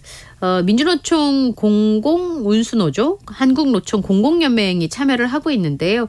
전체 조합원이 14,049명 중에서 81%가 참여해서 그중에서 찬성표를 던진 조합원은 8,356명입니다. 문제는 인원 감축입니다. 그 사측에서 말하자면 지하철에서는 대규모 적자가 지금까지 있었으니까 정상화하려면 2026년까지 2,211명을 감축해야 된다라는 입장인데 이게 네. 공사 전체 인원의 13.5%입니다. 그런데 이렇게 사측이 비용을 손해본 것을 되찾기 위해서 말하자면 경영 정상화를 위해서 인원 감축을 하는 거는 경영을 잘못해놓고 왜 노동자들에게 이 책임을 떠넘기냐 이렇게 반발하고 있고요. 네. 그리고 서울시가 강제적 구조조정이 없도록 한다라고 2021년과 2022년에 노사 합의를 했는데 이걸 3년째 무시하고 있다라고 비판을 했습니다. 근데 공사하고 교섭단이 지금 7월 11일 날 교섭을 시작해서 10번이나 진행을 했는데 합의에 실패한 상황이고요. 예. 내일 서울지방노동위원회에서 노동쟁의 조정이 열리는데 그때도 협의를 못하게 되면 모레부터 서울시청 앞에서 파업에 참여를 선언하는 기자회견을 하게 됩니다. 지금 뭐 거의 막판인 것 같은데요. 네. 협상이 좀 무난하게 진행됐으면 좋겠습니다. 네. 2명 이상의 자녀를 키우는 사람은 앞으로 공무원 채용과 승진에서 우대를 받게 된다고요? 네. 우선 다자녀를 키우는 8급 이하의 공무원들이 승진할 때 가산점이 주어집니다. 그러니까 9급에서 8급, 8급에서 7급 이렇게 올라갈 때 우대한다는 거죠. 만약에 다른 후보자하고 점수가 똑같다. 네. 그러면 다자녀 공무원에게 우선권을 줄 수도 있고요. 근데 부처별로 다자녀를 몇 명으로 할 건지는 정할 수 있습니다. 그리고 경력직 채용을 할 때 자녀가 2명 이상인 다둥이 부모가 응시할 경우에는 지금은 이제 경력직으로 인정받으려면 퇴직한 후 3년 이내에 응시를 해야 되는데 네. 아이를 키우다 보면 경력 단절이 올 수 있잖아요. 그렇죠. 그래서 퇴직 후에 10년으로 이제 그것을 경력 인정 요건을 완화할 예정입니다. 그리고 이제 공무원이 승진할 때 필요한 승진 소요 최저 연수가 있습니다. 네. 예를 들어서 9급에서 8급으로 승진하면 최소 1년 6개월을 근무를 해야 되는데요. 예. 8급에서 7급은 2년이고요. 5급에서 4급은 4년입니다. 근데 이거를 쭉 망라하면 9급에서 3급까지는 16년이 필요한데요. 이걸 좀 줄일 예정입니다. 그래서 9급에서 3급까지 5년이 감소해서 11년이 될 예정입니다. 일반 기업에서도 이렇게 하면 안 되나요? 그러면 참 좋겠다는 생각이 예, 드는데. 그러게요. 자, 마지막 뉴스로 가겠습니다. 샤인머스켓 수학 앞두고 부모님의 교통사고를 당했다. 이렇게 여대생이 사연을 올려서 이게 알려지면서 많은 분들이 도움의 손길을 내밀고 있다고요? 네, 광주에서 부모님이 샤인머스켓을 재배를 하시는데 네. 2주 전에 갑자기 교통사고를 당해서 이 대학생이에요. 20대 대학생하고 동생 삼촌 고모가 농장에서 열심히 일을 하고 있는데 이제 수확 시기가 된 모양이죠. 그래서 샤인머스켓 판매 장소를 올리면서 원가보다 싸게 파니까 도와달라고 글을 올렸습니다. 근데 누리꾼들이 너무 기특하다. 광주에 사시는 분들은 무조건 가야 된다. 가까우니까 들르겠다라고 하면서 공동구매하자 하는 분들도 계셨고 택배 판매를 하자는 분들도 있었습니다. 그래서 끝내는 만 하루가 안 돼서 이걸 다 팔았어요. 아, 그래요? 예, 그래서 많은 분들이 도와주셨다고 하면서 감사 인사를 전했습니다. 추석 전에 출한 상품을 납품하러 가시다가 교통사고를 당하셨는데 그래서 입원하신 중에 이제 상품이 버려지게 될까 봐 걱정했는데요. 많은 분들이 도와주셔서 부모님도 고마워하시고 저도 주말엔 학교로 돌아갈 수 있겠다. 이런 감사 인사를 전하기도 했습니다. 오늘 올해 과수농사가 다 작황이 안 좋아가지고요. 그 생각도 들었어요. 샤인머스켓이 제일 싼 과일 아니야? 이런 생각까지 할 정도예요. 그쵸. 한 3송이 들어있는 게 예전에 굉장히 비쌌는데 요즘은 그쵸. 10,000원대 중반 정도 하더라고요. 네. 근데 다른 과일은 사과 5알이 15,000원? 뭐 이렇게 되는 걸 제가 본 것 같거든요. 주말에. 뭐 어느 과일이든 많이 좀 도와주셔서 그러니까요. 예. 도움을 받았으면 좋겠네요. 자, 오늘 밤참수 여기까지 하겠습니다. 지금까지 이현경 뉴스캐스터와 함께했습니다. 고맙습니다. 감사합니다.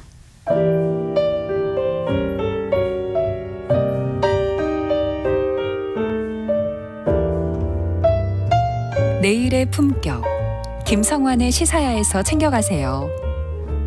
하루를 마무리하는 시간 꺼내보는 당신의 지식 창고 KBS 1라디오 김성환의 시사야.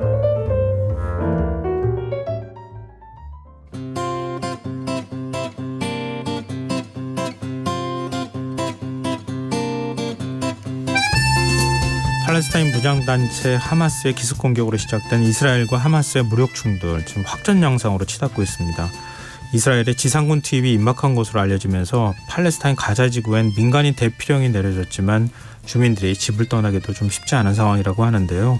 세계이면 오늘은 지상군 투입이 임박한 가자지구의 상황 살펴보고요.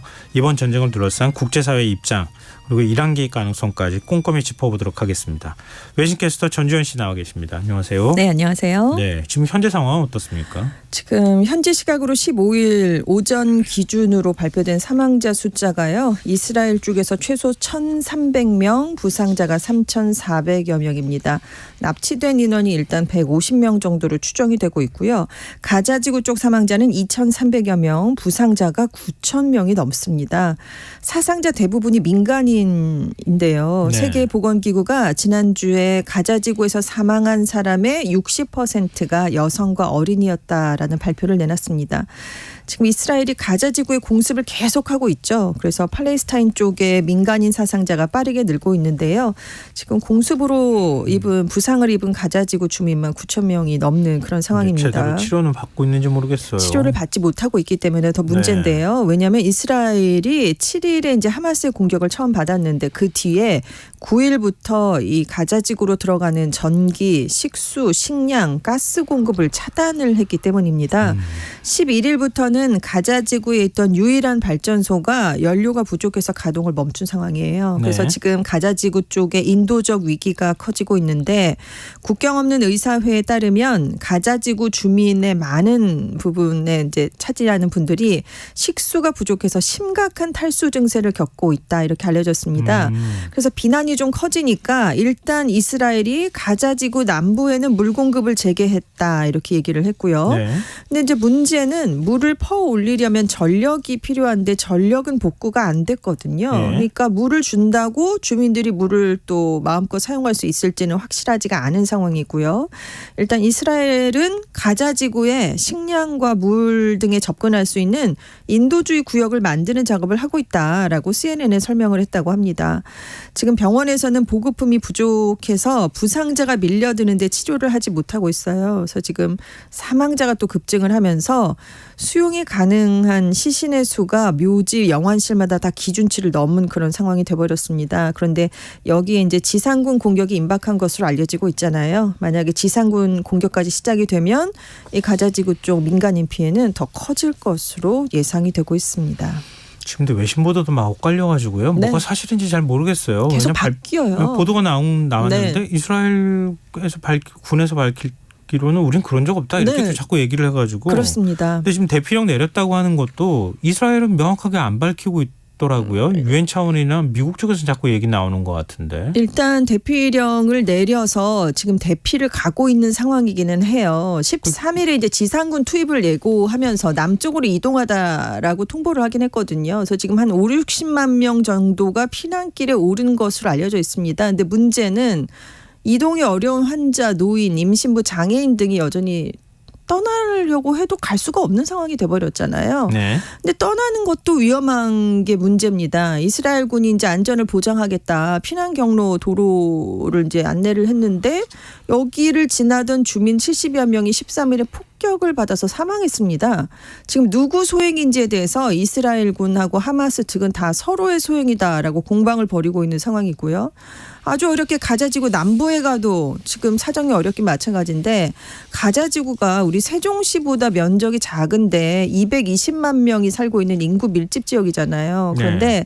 가자지구 남부의 전체 인구의 5분의 1에 육박하는 인원이 한꺼번에 몰려들게 된 겁니다. 당연히 방이 부족해서요. 사람들이 갈 곳이 없습니다. 거리에 나앉아 있는 상황이고요. 여기도 폭격을 받아서 무너진 건물과 잔해가 많거든요. 여기에 간다고 해도 식량과 연료, 물을 구하기는 어려운 건 마찬가지고요. 그러면 이제 가자지구를 벗어나야 되는 방안이 있는데 그 방법이 사실상 없습니다. 길쭉한 모양의 이제 네모 같은 모양이잖아요. 네네. 근데 서쪽은 지중해랑 접해 있으니까 갈 수가 없고 동쪽하고 북쪽은 이스라엘이 장벽을 쳐놨습니다.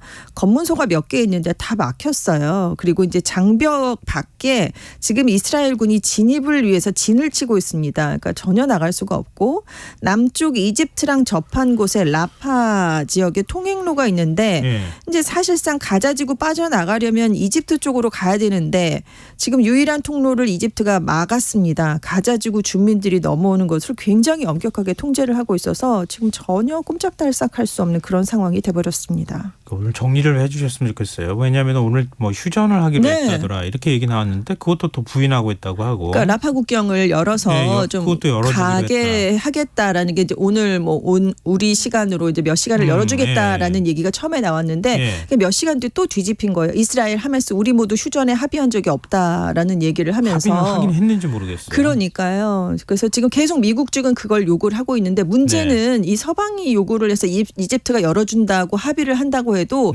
가자지구 주민이 나가는 것까지 허락을 하진 않는다는 게 이집트 얘기거든요. 그러니까 미국인들이 지금 그 안에 갇혀 있잖아요. 서방 국가 사람들도 있고 그 사람들은 나오게 해줄 수 있지만 가자지구 주민까지 우리나라에 넘어오는 건 안 된다라는 게 이집트 입장이기 때문에 이게 열려도 지금 가자지구 주민들은 이집트로 갈 수 있는 방법은 없습니다. 근데 EU 차원에서도 그렇고 뭐 유엔에서 좀 지원을 해주고 이집트에 난민촌을 만드는 방안이 있을 수 있잖아요. 국경을 일시라도 열어주고 일정하게 거기에 뭐 천막을 친다거나 이런 방식으로 대피가 가능하게 해줄 수는 없는 겁니까? 이집트는 왜 막는 거예요? 그러니까요. 같은 이슬람 순위파 국가이기 때문에 열어줄 수 있지 않을까라고 이제 생각을 하게 되는데 문제는 더 엄격하게 하고 있어요. 병력을 추가로 배치를 하면서 임시로 시멘트 장벽을 또 세웠습니다. 근데 외교적 경제적 이유가 있기 때문인데 지금 이집트가 과거에 이스라엘하고 이제 여러 번 전쟁을 하다가 평화협정을 맺었잖아요. 미국이 중재를 하면서.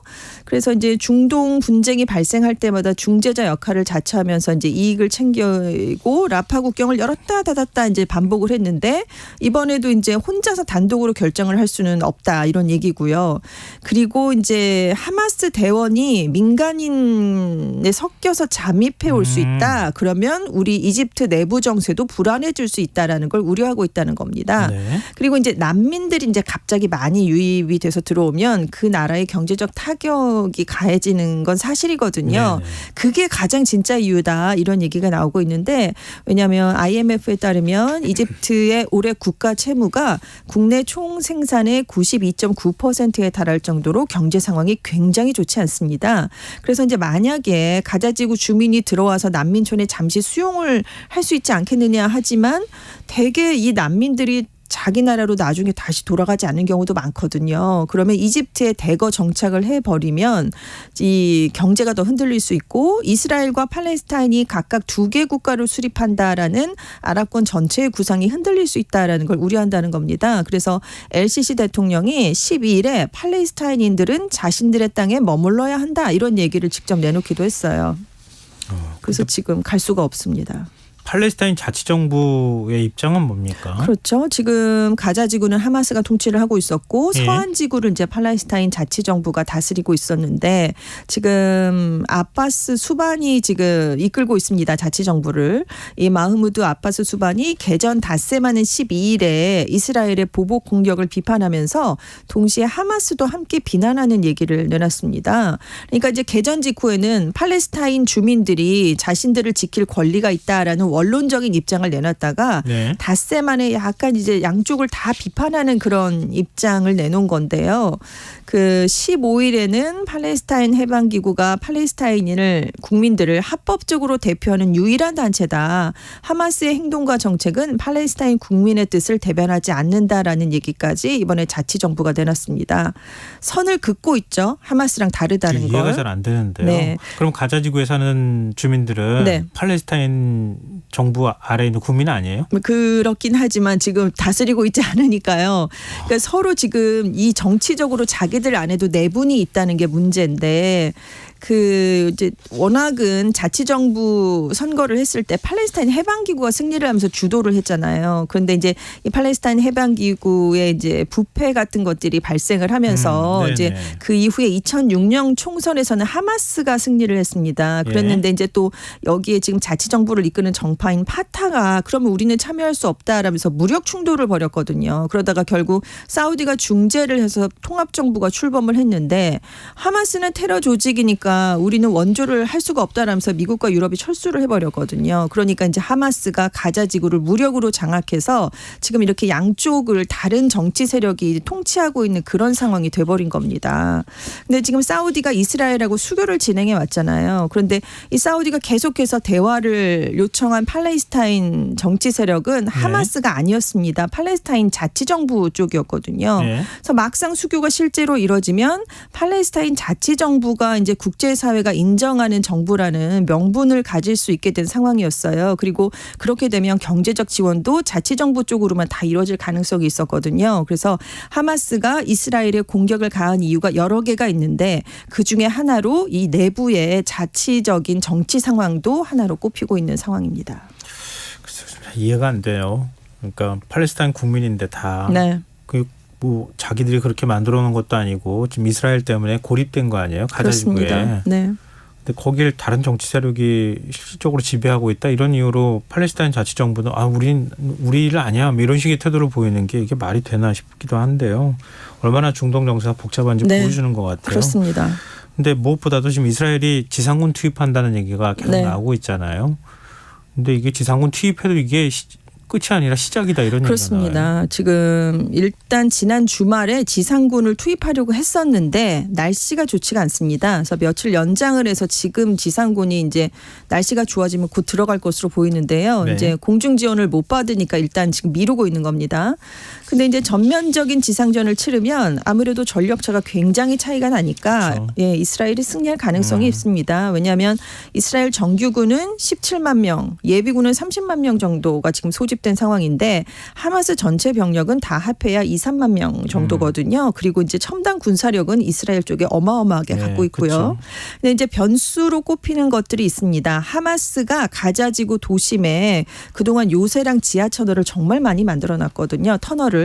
그래서 여기에 이제 지상군이 들어갔을 때 이 요새들 안에 지금 하마스가 자살폭탄이라던가 지뢰 매복 같은 것들을 많이 매설을 해놨기 때문에 이걸 하나하나 제거하면서 들어가면 시간이 좀 걸릴 수밖에 없고 이 지하 터널이 변수로 꼽히는 이유가 수백 킬로미터로 추정이 되고 있어요. 이게 길이가 총 480킬로미터, 깊이는 최대 40m에 달합니다. 부비 트랩이 설치돼 있고요.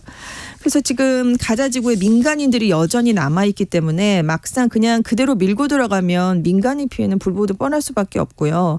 인질들이 지금 한 150명 있는데 어디 붙잡혀 있는지 파악을 할 수가 없습니다. 그러니까 지상전을 할 때 변수가 될 수 있고요. 만약에 지상전을 밀어붙여서 민간인들과 인질 피해가 크게 발생을 하면 국제사회에 이스라엘에 대한 비판과 압박 수위도 함께 높아질 수밖에 없기 때문에 이스라엘이 지금 어느 수위, 언제 지금 진입을 하느냐 이걸 고민하고 있는 상황입니다.